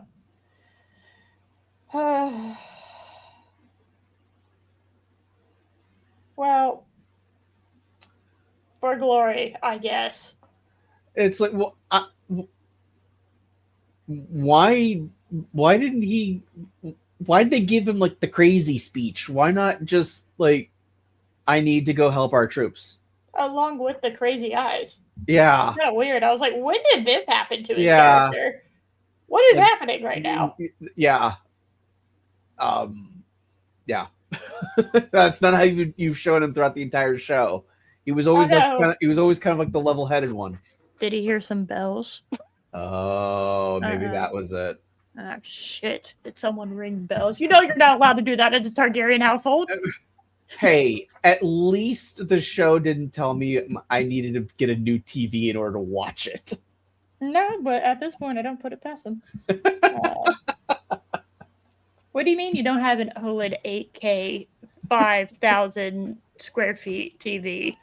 Like, our direction wasn't, our cinematography wasn't god awful. You just needed to up the brightness. You need to go in and adjust the brightness to your own TV in order to watch the show.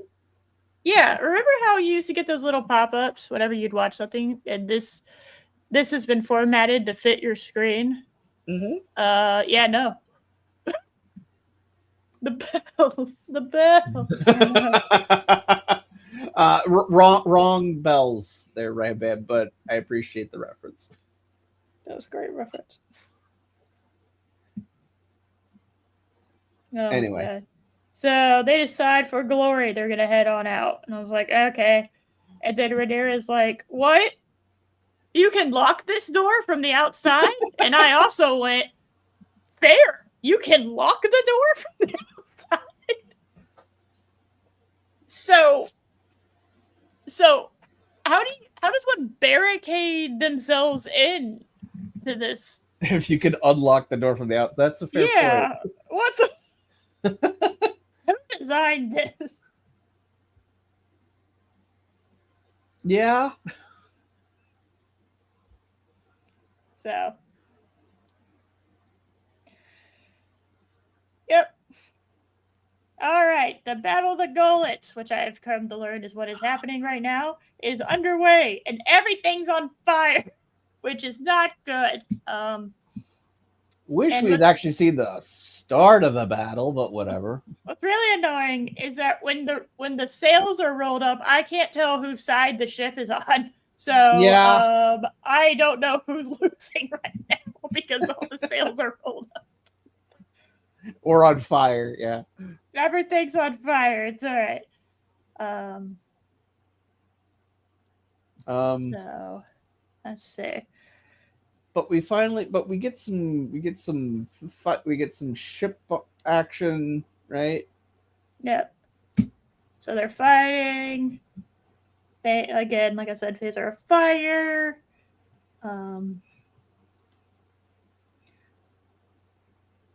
I have no idea how good of a fighter anyone is at any given moment, considering half the time when someone dies, their hands are at their sides.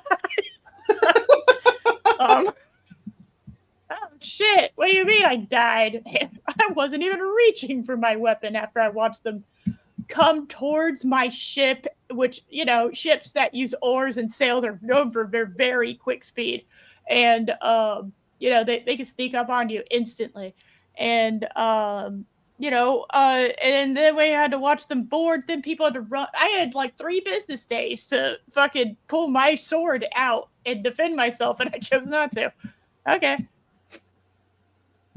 Yeah. Because if my hands are at my side and I'm not even attempting to wield a weapon, and it's very easy for someone to walk up to me and slice my throat, which I swear to God was like 80% of the deaths.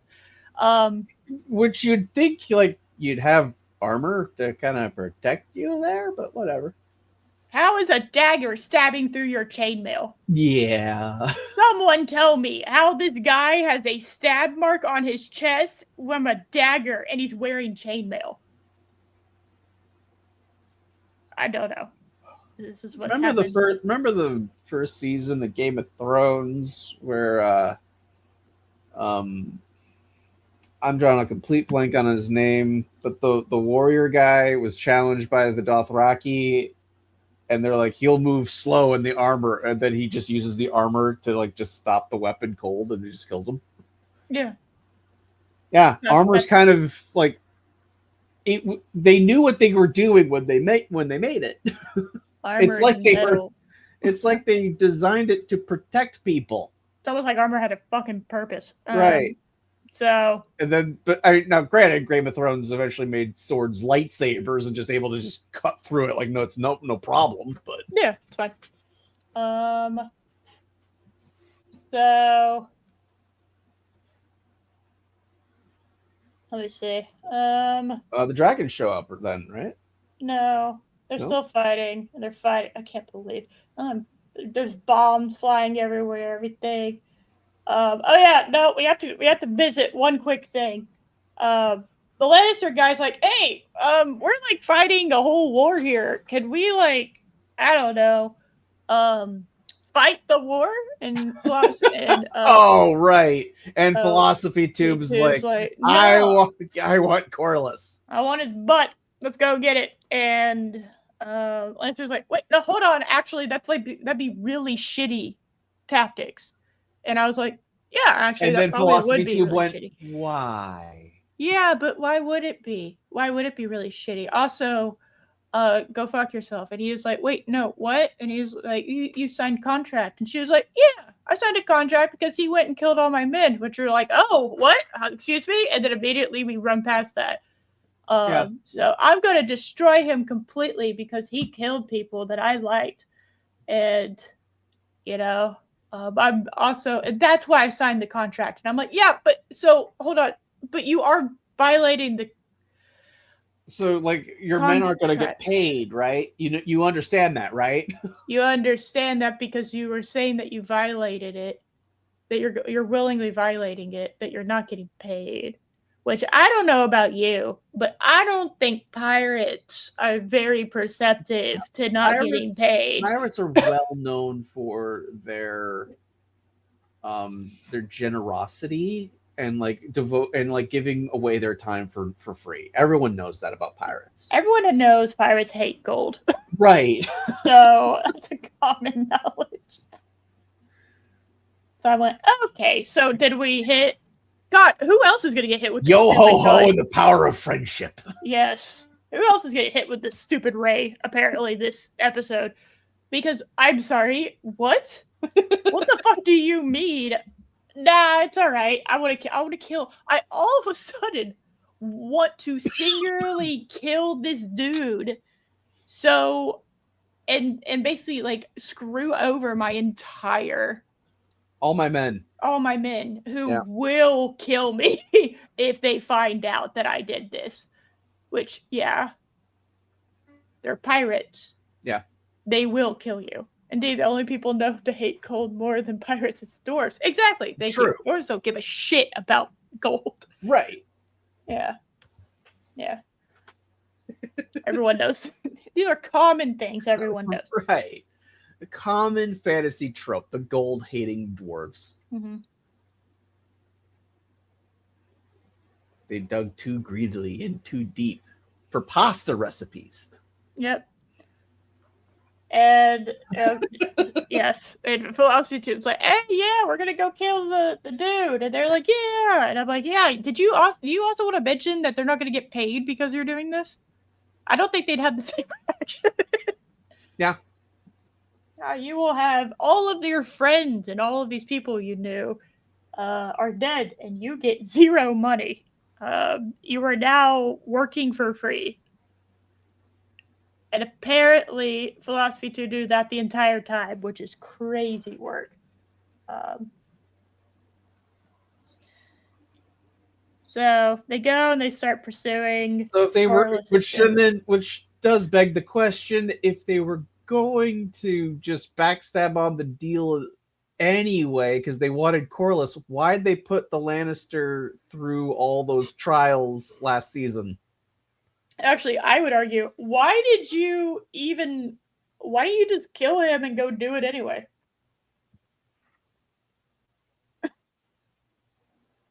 Oh, you needed your crew to think they were getting paid. You are a really shit commander, just so we're clear. So we now have Rhaenyra literally twiddling her thumbs in her room. And then you had Viserion come in and state the most obvious line possible. Like, he's doing it to protect you. It's like, no shit! Yeah, obviously, you dumb... God damn it, who else is getting hit with the stupid gun? I'm not that dumb! Yeah, not you. Viserion, Rhaenyra is like... That was the writers thinking they needed to tell the audience that, I thought. That's how I took it. Yeah, no, Rhaenyra's patient 0 as far as stupid. And then it's just been spreading like a virus throughout. And then Rhaenyra has like a small little meltdown and starts stabbing a perfectly good outfit that I would have taken off your hands. Okay. She started tearing up her riding leathers. Like, oh, okay. In front of the person who's going to have to fucking sew it back together, which really sucks. That's just rude. She takes the riding leathers from the person that's going to have to like sew it back together and then stabs and rips it apart and starts screaming. And I'm like... The handmaiden is just like, oh, crap. All right. And I'm just sitting there like, do I really want her to be queen? This is kind of embarrassing. This is pathetic. This is really fucking sad. All right. So what are my options? Aegon, Aemond, and fucking Rhaenyra right now? Fuck it. I'll move. I'm gonna go across the seas. Okay. I don't know where I'm going. But I'm going so. You know what? I'll take my chances at the wall. Yeah, can I go to the north? Not that great with the cold, but I feel like I'm not gonna have to deal with this horseshit. So, right. I feel like they're more stable up there. I'm just gonna go deal with that. And and the wall doesn't get fucked up for at least another couple of centuries. So I You think we're got good. 200 years roughly, but before that happens, yeah. Yeah. So, yeah. Yeah, but just Syria, she literally she like puts her hand on her forehead. She does the Picard meme. She literally does a Picard like face palm, like half a face palm. And it's just like, okay. And then the poor handmaiden is just like, fuck, I'm gonna have to fix that.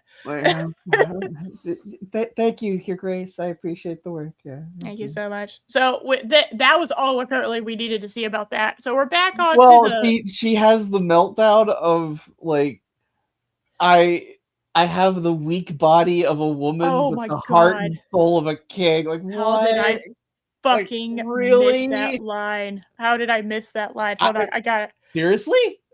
No. I made covering it. I was about to skip over that. How fucking dare I? That was hilarious. I may appear to have the weak and feeble body of a woman, but I possess the heart and spirit of a king. And I literally wait, and that doesn't fucking matter, just so we're clear. A, you have people willing to fight for you regardless of the fact that you're a woman.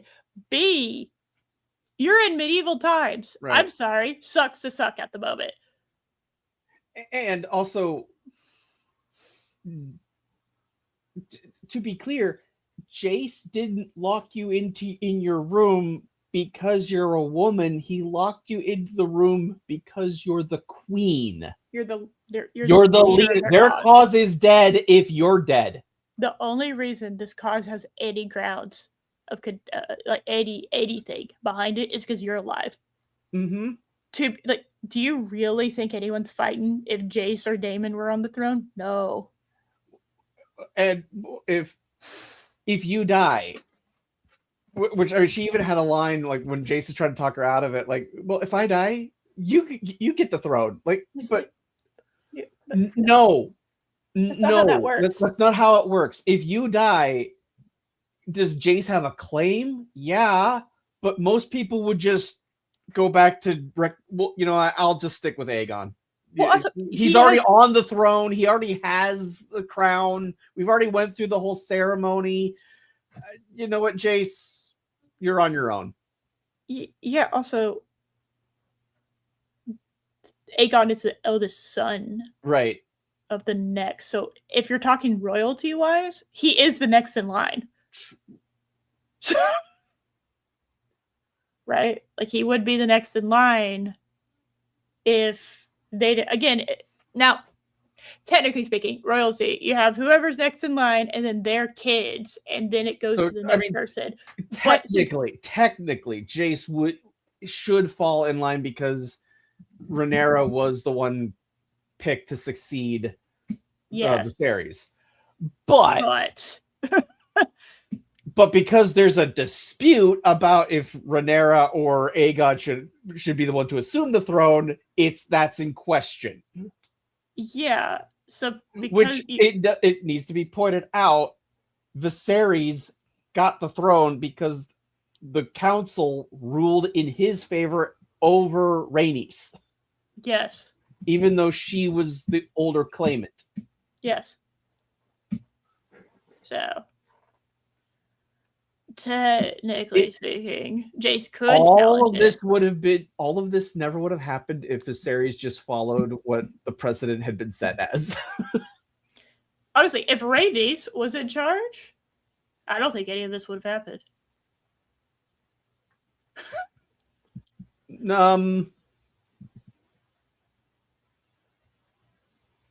Hard to say. Well, because Rhaenys was perfectly healthy. It would have survived past that point.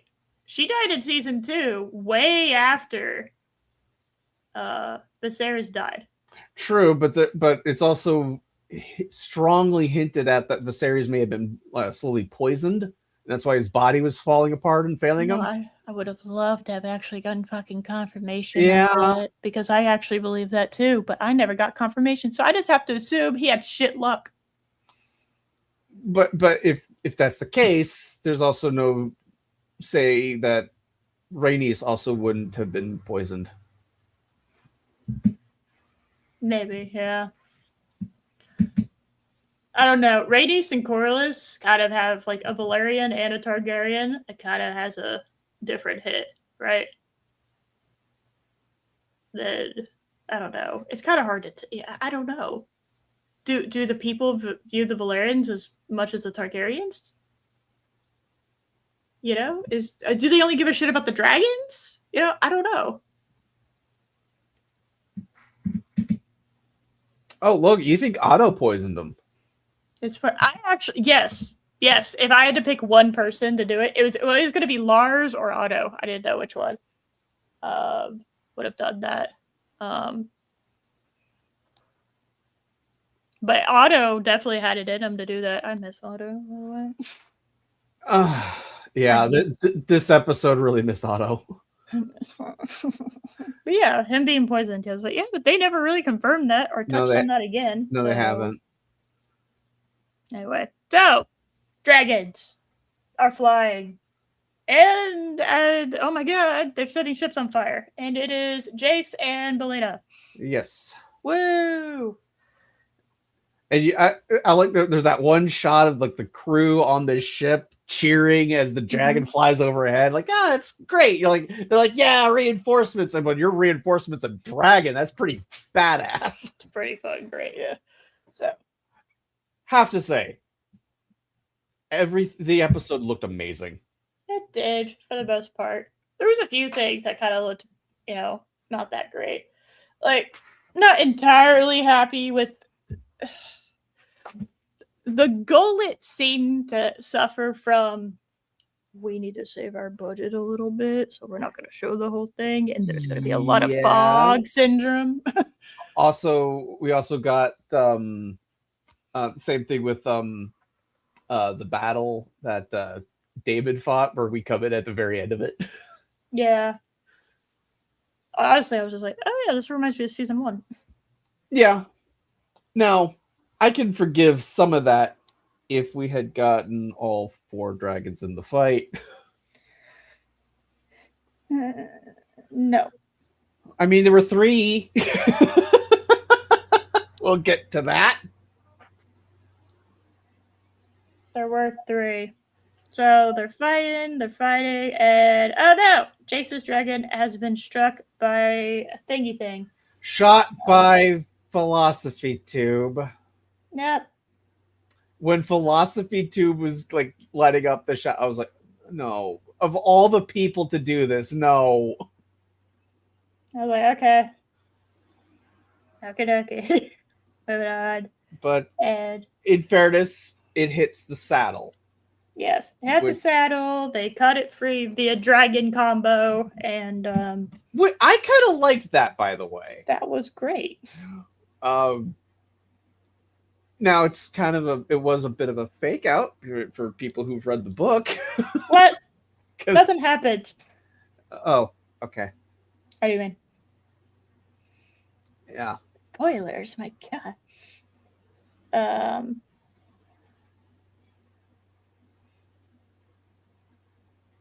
Let's see.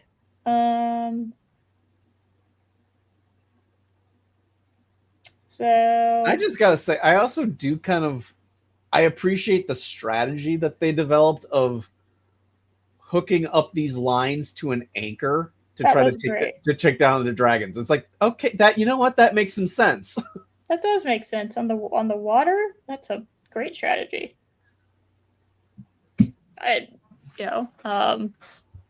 Otto knew that the king never felt worthy. He knew the legend of the throne. He was damn near running the kingdom, sacrificed his son. That's true.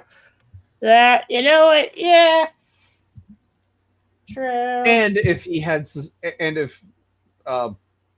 if Viserys had gone with the precedent that had been set, and okay, once Aegon was born, okay, well, my oldest son will take the throne. This entire civil war never would have happened. No, like Rhaenyra would have been salty, but then I think she would have just gotten close to her aunt, right? And just kind of, I think she would have just. I mean, she still would have been a princess and everything. No, I'm just saying that I think she would have bonded with her aunt because her aunt had the same thing happen to her, and I don't think anything really would have.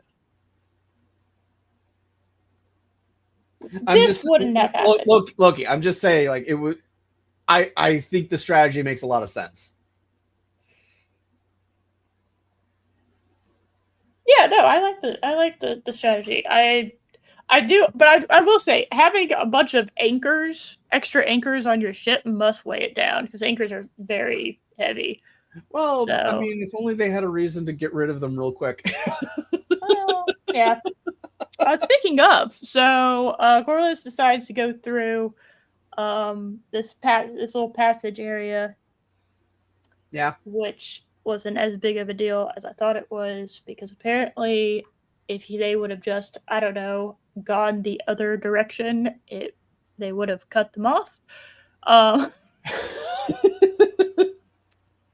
thought this was a secret way to get to a different place.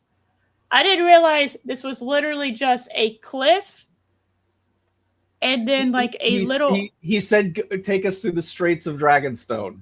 Yeah. But I thought it dumped them out somewhere that was blocked off. I didn't realize it dumped them out right where they were, but a little further away.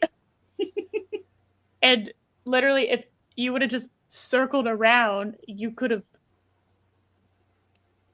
blocked them.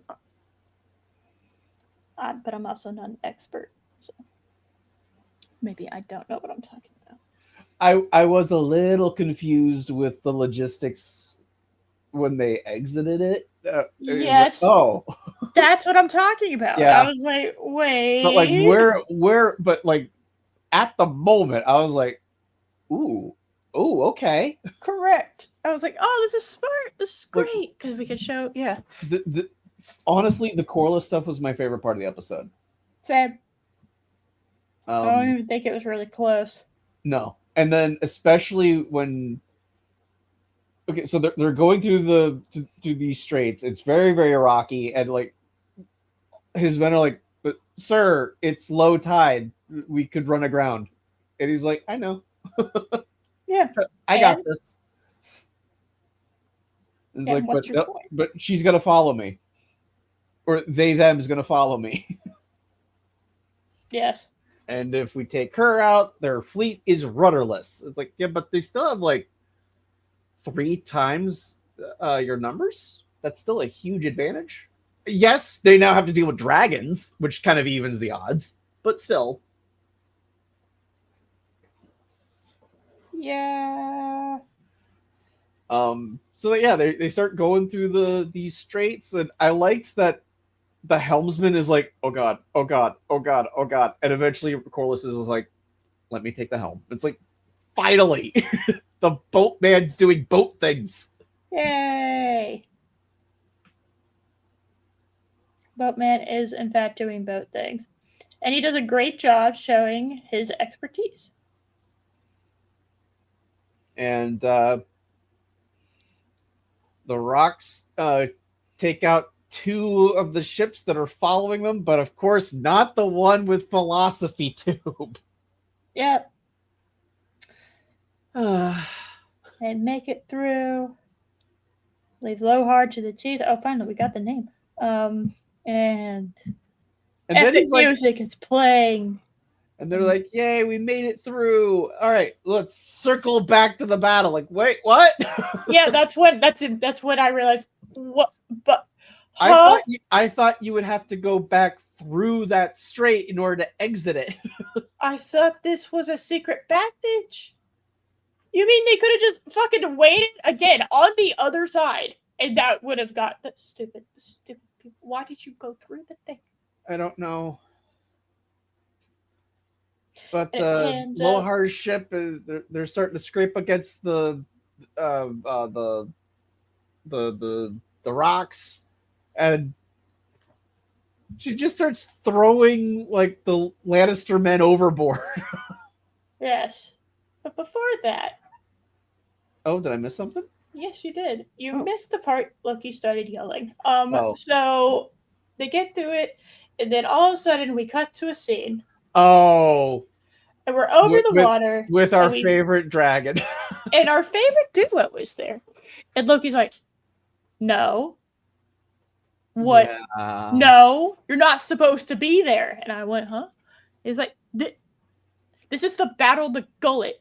Sheep Stealer is not in the Battle of the Gullet. What is happening right now? And I was like, I don't know. Sheep Stealer was in the battle, but not with not with Rhaenyra. Sure, I'm just going by what Loki doing. No, Nettles was at the battle. Nettles was at the battle. Loki, did you tell me fake news? How dare you? So rude. Our favorite duo is here. And man, took made some good time to get from the Vale all the way to Dragonstone. No, he said that she shouldn't be going into the battle because they're not even really bonded yet. Correct. There we go. Okay, that's what he's like. No, they're young. They're jumping. Yeah, and this that was on me.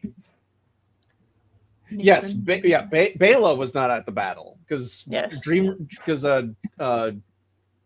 Moonrider wasn't big enough to carry her yet. Might have been the other sister. That's okay. Who the fuck? They don't care. But yeah, more dragons on the screen, right? Sheep Stealer was at the battle. Rhaena was not. Rhaena was not at the battle, and then apparently Moon Dancer and Bela were not at the fucking battle. And there are other dragons that were supposed to be at the battle. It's all right. Ulf with Silverwing and Hugh with Vermithor was also at the battle. I will agree, Loki, 1000%. I'm sure Josh will agree too. So from what I've seen about Sheep Stealer, on no fucking planet should they be entering a battle right now. No. All right. I will allow you. It's time to go over Nettles. Cool. This has been a concern ever since they announced that they are not going to have Nettles in the show. This isn't a situation like in Lord of the Rings, where they took Glorfindel and replaced him with Arwen for the movie. Both characters serve pretty minor roles and don't serve the overall story that much. So does it really affect things other than Arwen is the one that gets Frodo to Rivendell in the movie? No, it doesn't affect things greatly. Nettles has a huge impact on this story. You can't just combine her with another character. Because they both had different tasks. Like I mentioned earlier, Rhaena was the one that booked passage for Aegon and Viserys on a ship that eventually gets kidnapped. And then when Aegon made his flight back to Dragonstone is how they even learned that the fleet was coming. So they could prepare for the battle.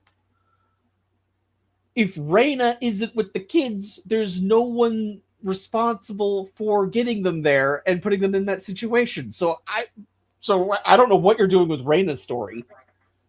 But then Nettles. Nettles is the only person that ever tamed and ridden Sheep Stealer. And she earned the dragon's trust by just over weeks bringing the dragon some sheep. Earned its trust, and because she has Targaryen blood in her from somewhere, was able to then tame it and ride it. And then they didn't put the dragon seeds into battle right away. They took time and kind of showed them the ropes of how to ride a dragon. No. So Nettles fought in the Battle of the Gullet. And then afterwards has a storyline involving Daemon. And I'm just going to say it's going to be real uncomfy if it's his daughter. Uh-oh. I know they're Targaryens, but still. Can you give me un momento? Okay. Un momento. All right. So yeah, Nettles has an impact on this tale. You can't just replace her with Rhaenyra. Rhaenyra does eventually get her dragon. Sheepstealer is such a poor name for something as magnificent as a dragon. Well, the dragon was wild, and it got that name because it would attack herds of sheep and steal the dragons. So it was the dragons that stole sheep, basically. And there were 3 wild dragons on Dragonstone. You had Sheepstealer, who attacked shepherds for their flocks. There was Grey Ghost, that kind of stayed out of everybody's way and just kind of stuck to fishing. And then you had the Cannibal, which was known to eat other dragons. And no one tamed those other 2 dragons. Only Sheepstealer. But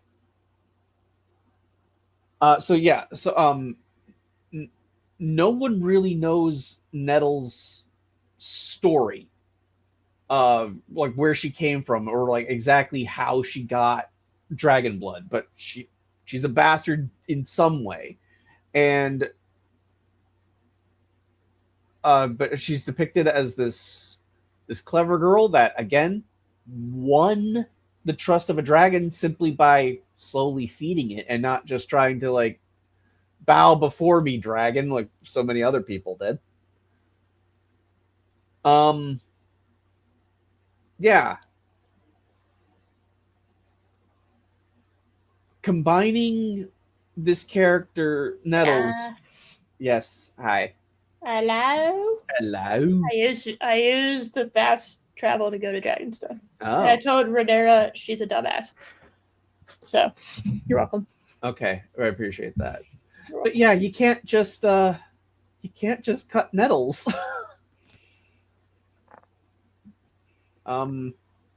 Yeah, she you pull those threads and things start to unravel. And we're getting to that point where we're seeing things unraveling. Cuz this was shockingly stupid. Yes. As someone who's not read the book, I will say I thought it was really dumb that she decided to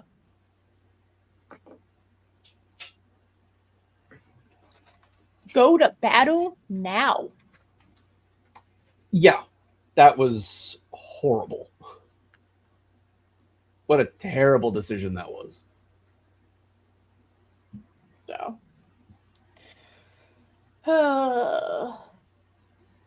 I like the design of Sheepstealer. I still do. Yeah.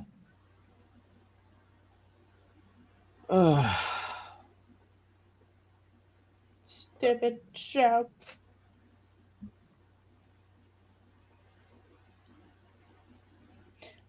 Can't you be good all the time, Game of Thrones? Why do you have to choose to be shit sometimes?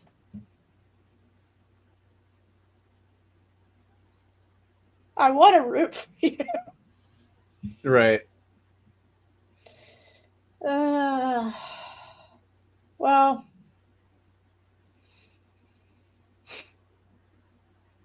we're back to Corlys and the gang.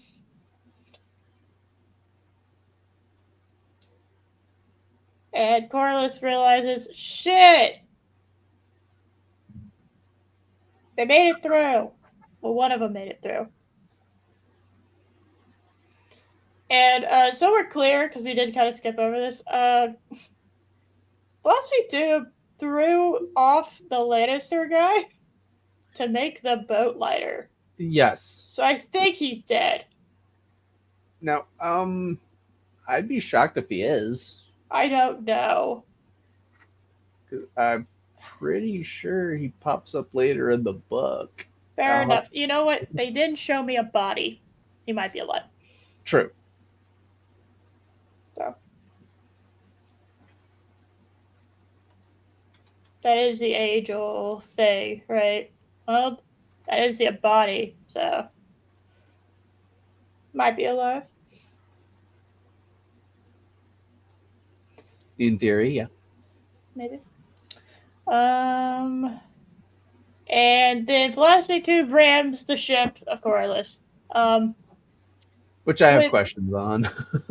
so that is the most insane ship ram I've ever seen in my entire life. Not that I've seen a lot, but holy shit, that thing cut through that ship like it was scissors on paper.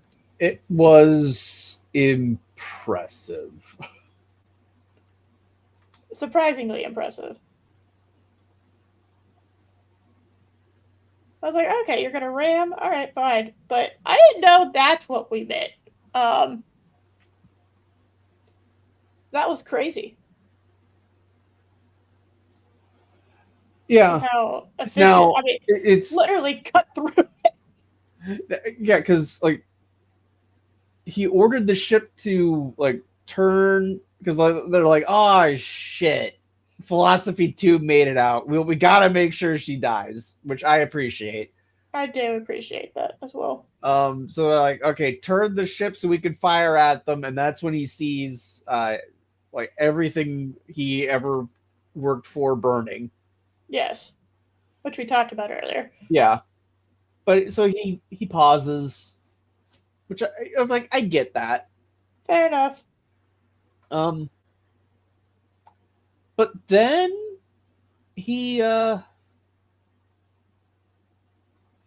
um so Adam then is like, all right, everyone prepare, because like I think it's supposed to imply that because he froze they weren't able to adopt the proper tactics for when they realize, oh, she's about to ram us. I think that's what they're implying, Maybe. but that is pure guess. Yeah, I don't know. I that's the only thing you can take from that scene. Yeah. Because I don't know. They don't leave a lot for you to be sure about involved in regards to that. So, Correct. um, but people are dying with their arms at their side, and oh my god, sheep stealers flying in, and And Sheep Stealer is like Oprah. She's like, you get some fire and you get some fire. put it this way: a sheep stealer is an equal opportunity fire breather, and, right. I don't know if they intended for me to laugh when Rhaenyra or when Rhaena is like screaming, "No, they're not the enemy."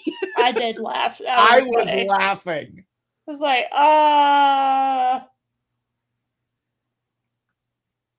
well, maybe this was a bad call. Yeah, maybe it was a bad call. I was legitimately laughing. That was amusing. I was just like, oh, for fuck's sake. Why is this plot line? Why are they doing this? Why is everyone getting hit by the stupid ray? Because, like, I mean, yeah, Sheep Stealer hasn't been trained, isn't even properly harnessed. They're not fully bonded, and it's just like he's a big imposing dragon, but he's also getting like fired and hit with like arrows and everything, and he's just aggressive and attacking like anything that moves because of course he would. Yeah. You know, he's still a wild animal. He's not a trained dragon. Correct. Something apparently you, I, and the rest of the audience were the only ones aware of that. Yeah, it did not surprise me. They are not the enemy. I was laughing. That is genuinely so funny. And then, of course, the untrained dragon starts going after other dragons. Right. Well, they start like, well, I think it was Bela on Moondancer was like, oh, okay, attack, go for the rider, because they just see a dragon attacking and they're like, we don't know who this is, but they're destroying our ships. Oh, you're right. That didn't cross my mind. I just thought we were doing like a territory dispute. No, I fly here. This is my land now. No, they thought it was so. Oh, they must have a dragon seed too. Fair. Because yeah, I mean that is a fair assumption. Yeah, but then when Bela saw it was her sister, she like no, evade, and then Sheepsteel just started chasing Moondancer. Well, I did say, yeah. Oh, that's my sister, and evade. When she said. When Reyna screamed out, "No, she's my sister," I honestly started laughing because I'm like, did they need to actually remind the audience that that's who that is? This is my sister, in case you forgot. I know it's been 3 years. It's been 84 years. I was laughing so much during this, while also being very angry. I was also laughing. Yeah, it's like watching Rings of Power. Oh dear. Fair. And then Jace like tries to like guide Vermax over to kind of like take the pressure off of Moondancer. And yep.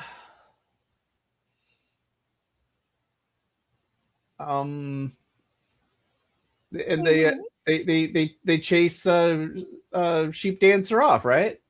Yeah. And everyone lives happily ever after.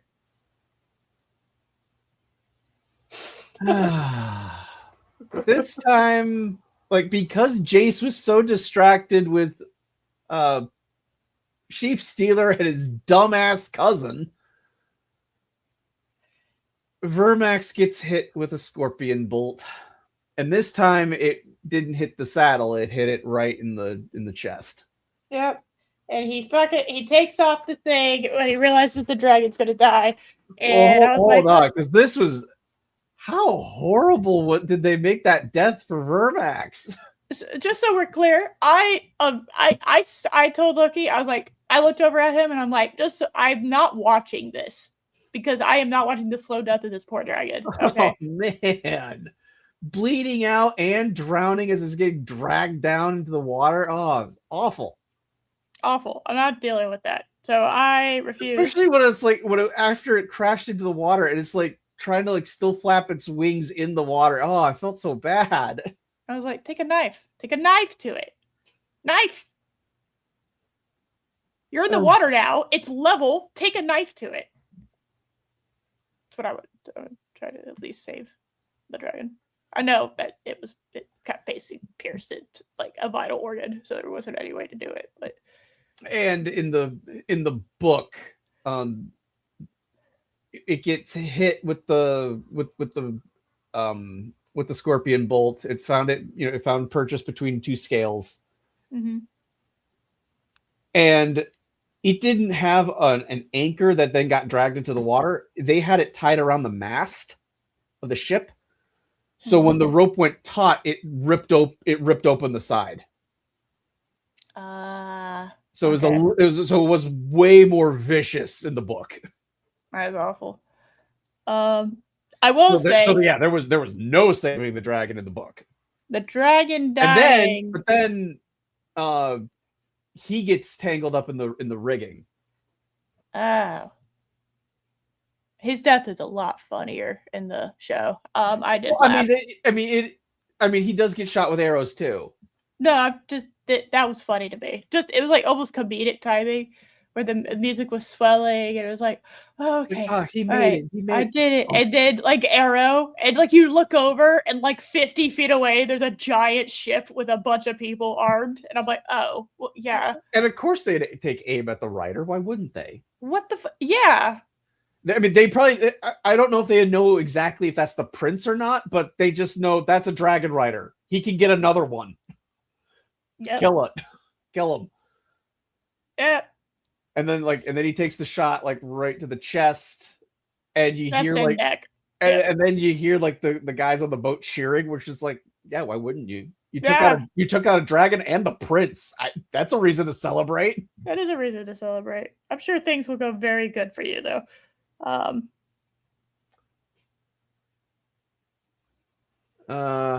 Then we're in the carnage of the two ships, and I think about the question I asked Loki at the beginning of when Corlys asked and Adams was like, oh, there's we spot enemy ships, and I looked over at him and I was like, is this gonna be good for anybody? And he went, no, this will not be good. I was like, for either side? And he said, no.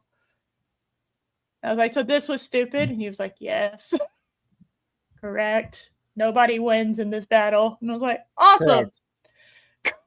Wonderful. Love that. True. Yeah, look. Yeah. Yep. Yep, they have Targaryens everywhere.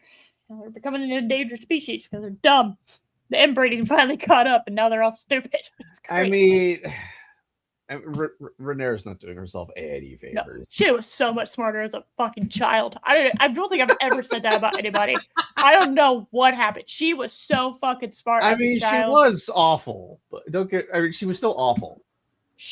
But she was smarter. She was much more. I couldn't deal with her being a little awful if she was intelligent. Now she's been hit. She is, like I said, patient zero of the stupid gun that has affected many characters this episode. Well, I mean, she was always not the brightest bulb. No, this is an impressive level of stupidity. Oh, our enemy forces, one of our enemies, somehow made it into the fucking HQ and talked to the leader of our group. Okay, not just that. But now the leader of our group agrees that what she did was it was good. I just stupid. I'm gonna believe her because the power of friendship. That's why I believe her. Her actions have killed several members of my family and people I care about. And I've been basically thrown out of my home. Hold on, though. Rhaenyra's also responsible for the deaths of several people. But don't sugarcoat it. No, don't think this is me saying I'm Team Black. I left Team Black after season, like halfway into season 2. Okay, I am neither team. I'm kind of team. God damn it! What the shit? All right, so don't think this was me being all the. Okay. No, I was saying Rhaenyra should not have even remotely believed a word Allison said. And had her arrested and thrown in jail. And from what I've heard in the interviews, I did not listen to that after the show. We just stopped. Oh no! I'm not talking about the behind the scenes interviews. I'm talking about like interviews like the producers and stuff have done. We're getting more scenes between Alicent and Rhaenyra this season. Great. It's like, what? No! I wanted more of that. It's definitely not like one of the biggest plot holes that happened last season. All right.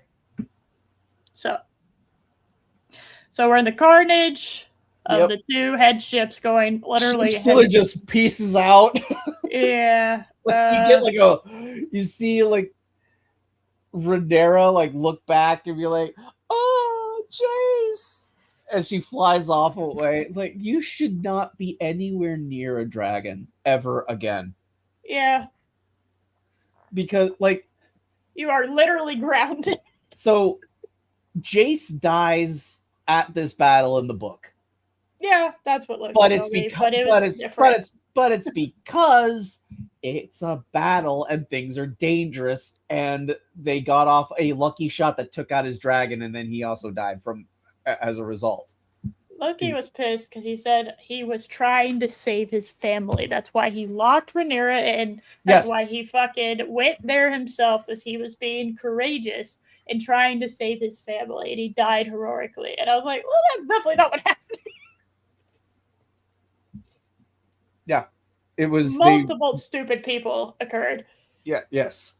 And he also led the dragon seeds into battle. And I wanted to see that. Well, we didn't get it. Maybe next time. Because... Oh, wait. No, he's dead. Sorry.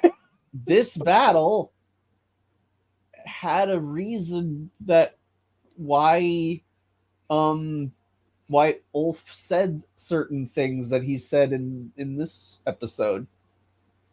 Because in the book, like that conversation, that like those that what Ulf said about, like, you know, we're gonna be knights, we're gonna get castles from all this, that came about because they were basking in the thrill of battle that they had just won. It wasn't them just, well, she promised us, and we're gonna be knights, so we'll get a castle that way. Like, no, they were reveling in the thrill of battle afterwards. That's when it came about. No. But now it's happening before they even took a dragon into battle. The only time we've seen Ulf on a dragon, he was terrified of it. Like, he was kind of like thrilled about it, but he was also scared out of his mind as he did his joyride around King's Landing. No.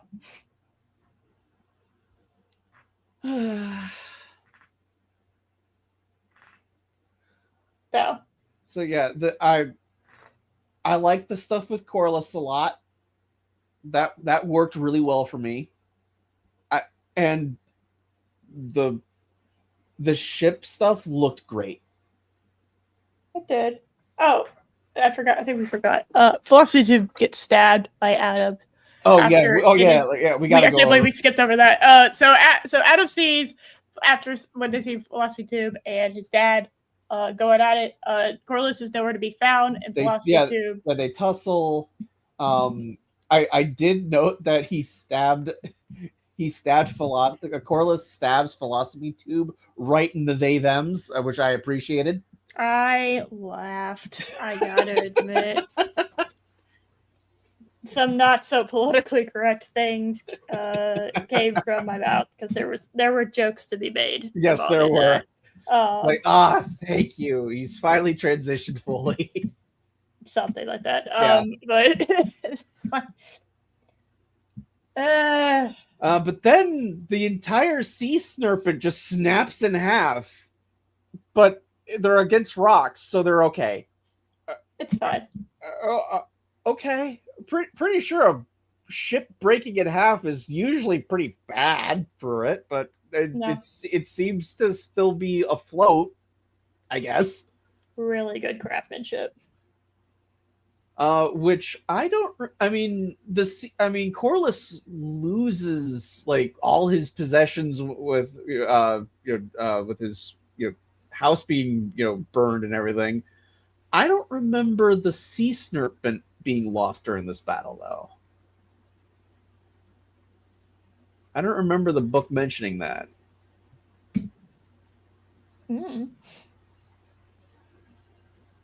Unless it's just one of those like Voyager where the ship will be fine next week.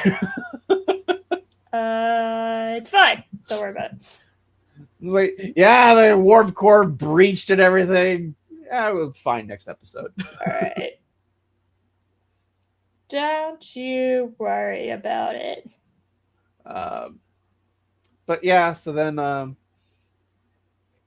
when Corlys gets knocked overboard, and then Adam's like, "Father," and it's like, "Oh, nice little moment there." And he then starts fighting Philosophy Tube, and he ends up killing they them, and I clapped. And I went, I hope the character had more fun in the book, because that was kind of a sad ending to a character they'd kind of built up as being impressive, but no, Lohar is just kind of mentioned as a flamboyant captain for the Triarchy. He does not die in the battle. He dies fighting over a paramour or something like that later.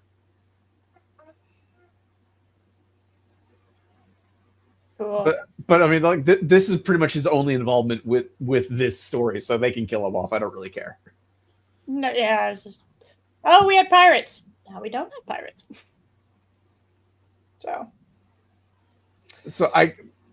maybe they're gonna have, because Alice Rivers like told them, "Hey, you're missing a battle. You should be there." I guess they're gonna have the others show up in the next episode to kind of finish off the fleet, and as they go through the damage, I guess. Don't fucking know. I don't know what they're doing because, like, I mean, the battle's kind of over. Yeah, and even though it theoretically shouldn't be, but Corliss better not be dead. I'm gonna be pissed. I actually like Corliss. Josh. Yes. Sorry, I was reading Loki's tweet comment. I was like, don't you fucking give me some bullshit. Like, oh, well.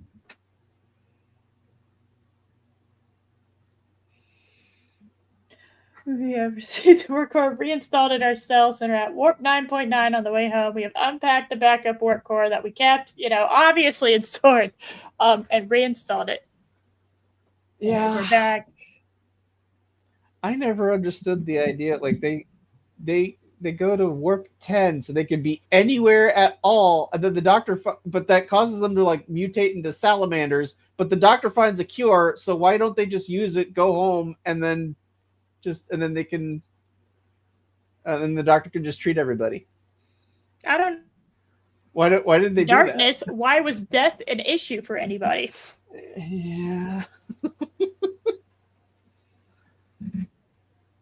Why did they go, oh my god, he died? Like, how? Oh, death.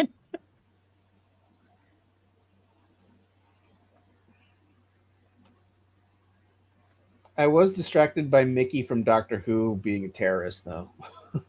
I was distracted by Benedict Cumberbatch. Clearly playing an Indian man. Yeah, that's definitely an Indian man, right? Very pale. Yeah. They're known for being pale skin. Yeah. I mean, as much as I do like Benedict Cumberbatch as an actor, he didn't have the presence that Ricardo Montalban had. No. Ricardo Montalban just had an aura about him. Yes. He had level 50 charisma. Yes. Okay? It's like, I buy people following Ricardo Montalban to the ends of the earth, no matter what. I buy that. I don't see that with Benedict Cumberbatch's. Now, to be fair, if all the other people that he was with were fangirls, I could have bought it. Fair, especially at the height of Sherlock. Yes. So. Anyway. You remember Super Who-Lock? That being a hashtag?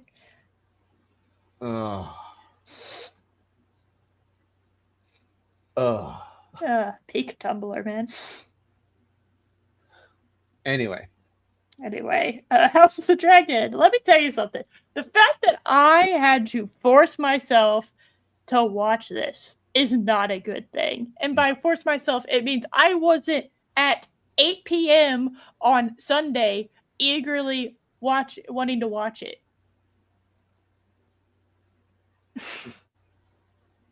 That's no bueno, guys. Yeah. I actually watched it the next morning.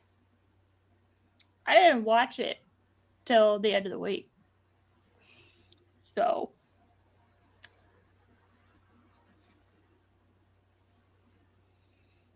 That's really bad. Yeah.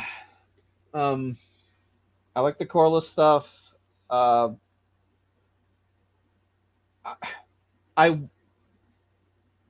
I guess my next biggest question that overall that I have is, do the writers know that Rhaenyra is stupid and they're going to write it appropriately?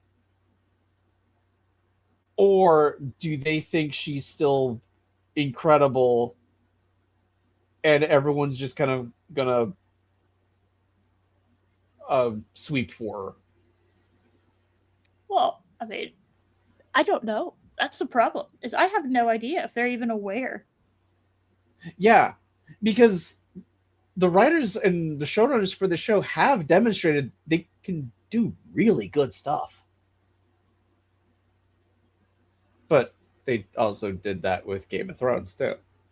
Uh-huh. And we saw how that ended. Yeah.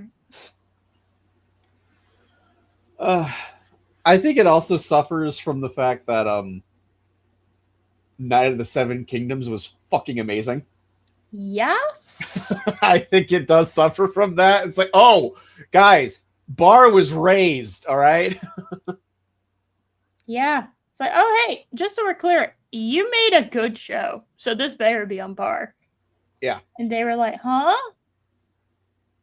You mean Game of Thrones? And we were like, no! Yeah. No, that's not what we're talking about. Yeah. Night of the Seven Kingdoms was incredible. Like, top tier show. It had moments that made you cry. It had moments that were funny. You just got invested in the characters. Our main characters are likable people. What? You have that. Now, yes, this is a vastly different story, but it's like, who do you root for in this? I literally don't know. Okay. Because, like, this episode, I think you could just look at her little temper tantrum.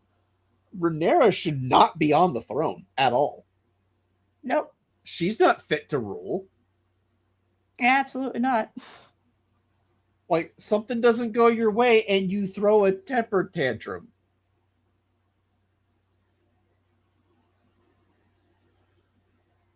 Awesome. That's what I want for my rulers. Right. You just go full Norm Macdonald. Always. Oh my god. Oh my god. That panel that he was on where they're talking about, bringing justice for all people. And he's like, that sounds like a bunch of commie gobbledygook. Oh no.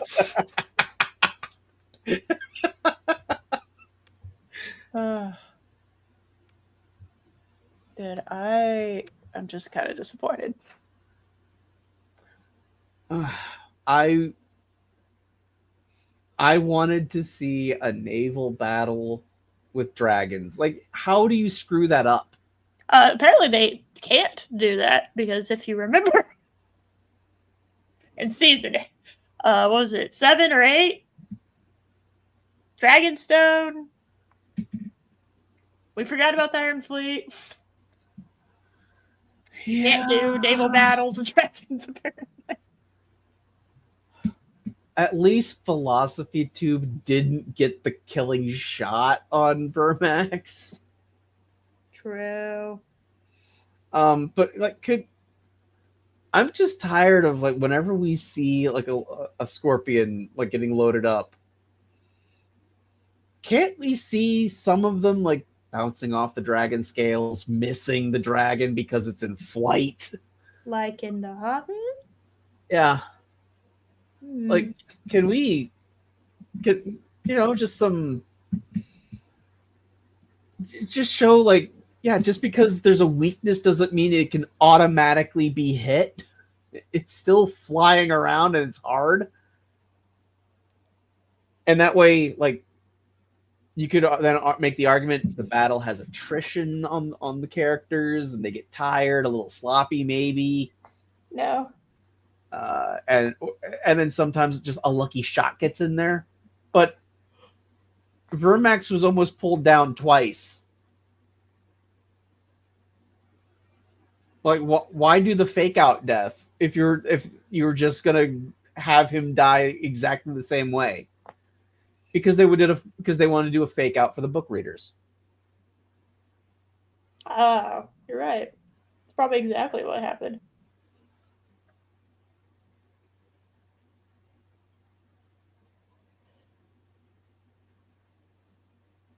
I actually don't think if there was anything else that served.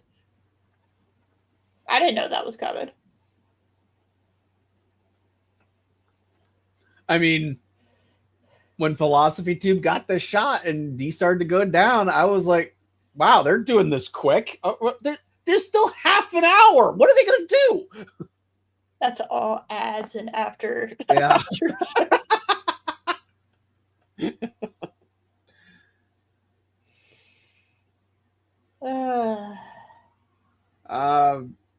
But overall, I was very disappointed with this especially after 2 years of building up to this battle. This is what you did. I just wanted to see dragons attacking a fleet. Like I'm a simple man. I just want to see dragons being cool. No. Not allowed. I mean, when you have this battle did feature 3 different dragons in it. And the best part did not involve them in the slightest. The best part was Corliss. Yep. And like when him guiding the ship through the strait, that was the best part of the entire episode. That was the best part of the episode, yeah. I agree. So I like that stuff. That was really good. I'm sorry, Ram Bam. You're right. We can't have nice things. Yeah. Well, I'm disappointed. I'm very disappointed with this battle, and this season should have several more. So I'm wondering if part of the reason we didn't get the battle as it was described in the book is due to budget reasons. Because I would imagine there's at least one more massive battle that's going to happen this year.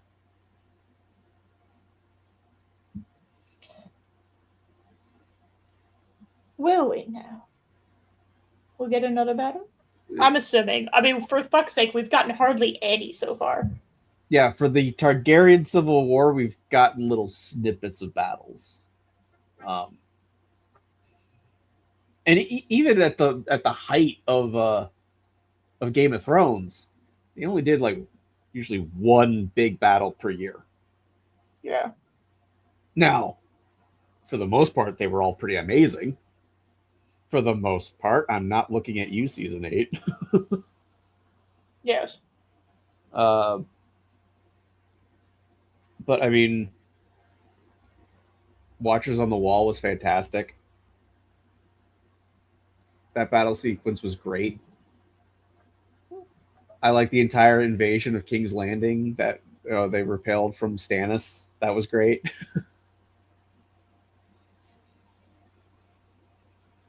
Yeah. Man, I know they could they have people who know how to put together battles. I would have liked to have seen some. I was expecting a show that had that centers around a Targaryen civil war, have more battles in it.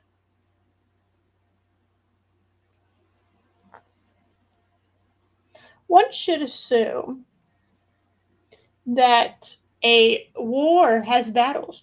Yeah. Apparently not. Would you say like we're still the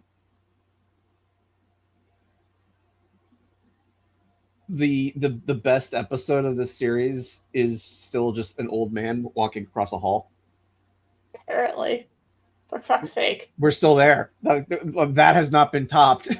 No, the battle, was it Rook? Rook's Rest. That was pretty good. That's probably the best battle so far. Well, because we only gotten like 3. Yeah, I can still rank among 3. True. I'll probably put this one at the bottom, though. I mean, question, are you including the battles that we come in at the end of? No. Okay. I didn't see that. I saw the aftermath. I didn't do the fucking, like... So the end of this battle that we saw Matt Smith in, that doesn't count. No. I didn't see that. Or the battle for the burning mill where the Brackens and the no. If all I see are dead bodies, okay, it's not. I did not witness the battle. Okay.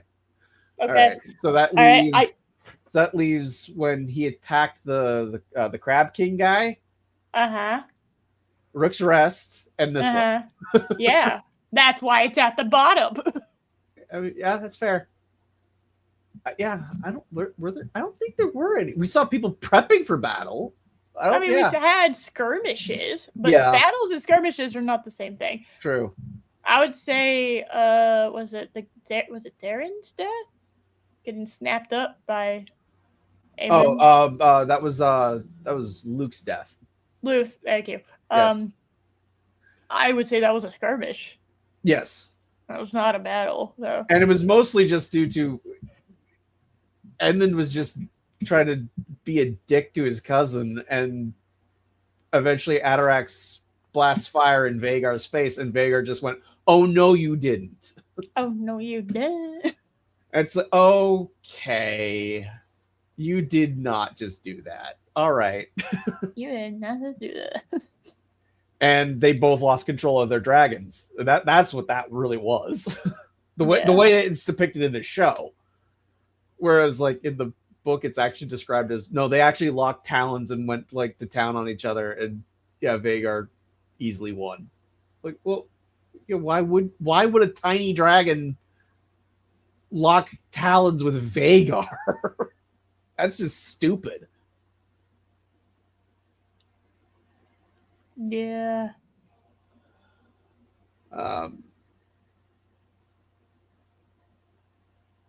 So yeah, would you say Rook's Rest is the best battle, or the Crab King battle?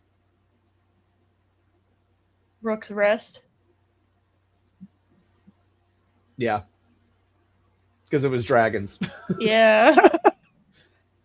I mean, Syrax was at the Crab King one, but they were deliberately hiding in caves to prevent him from being able to wipe them all out. Yes. But he was there. True. But yeah, for such an important battle, there's a lot of plot elements that are starting to come apart because they didn't think things through when they're making changes from the book. Yeah.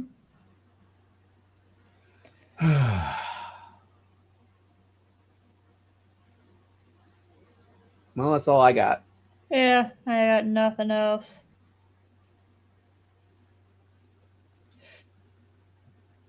I agree. The more we went over this, I realized my thumbnail was actually pretty dead on. Although you need to have Sheep Stealer with a chef's hat next time. Yeah, that's true. All right, guys, we're getting out of here. I got no episode next week.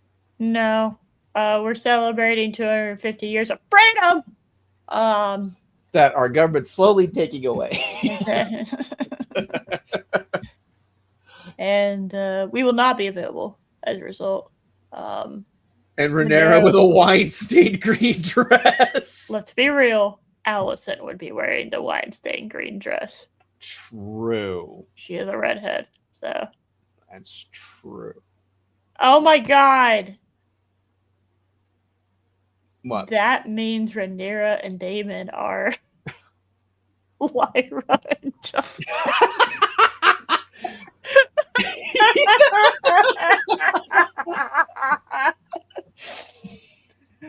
Oh, that just made my day. Holy shit.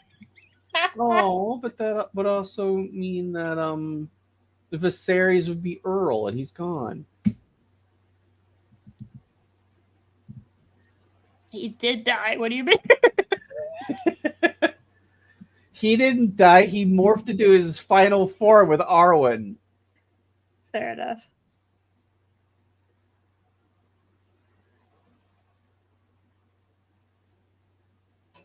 I do love that we have our own ridiculous lore. It is great.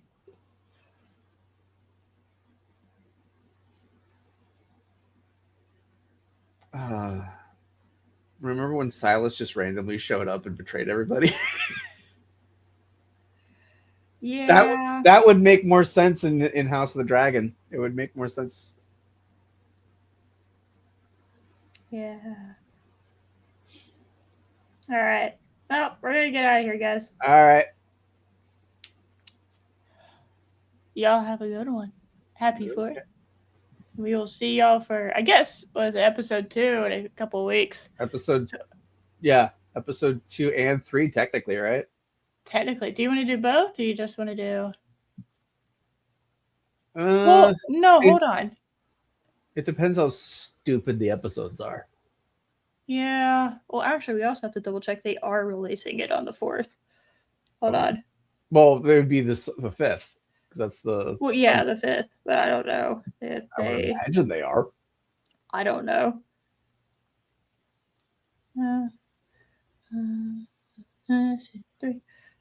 Let's see. Release schedule. I'm just curious. I don't know. I'd be shocked if they held back.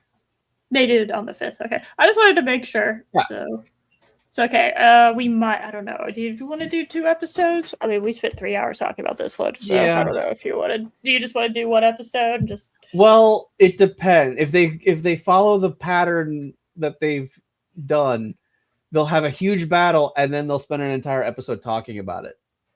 Maybe. We'll just okay. So after we watch this next episode, we'll figure it out. We don't know. I'll text you after I see it. Yeah. Like, oh, there's a lot to talk about in this one. Yes. So, all right, guys. We're heading out. All Have right. a good one. Bye, everyone. Bye. Bye. Bye. Bye. Bye.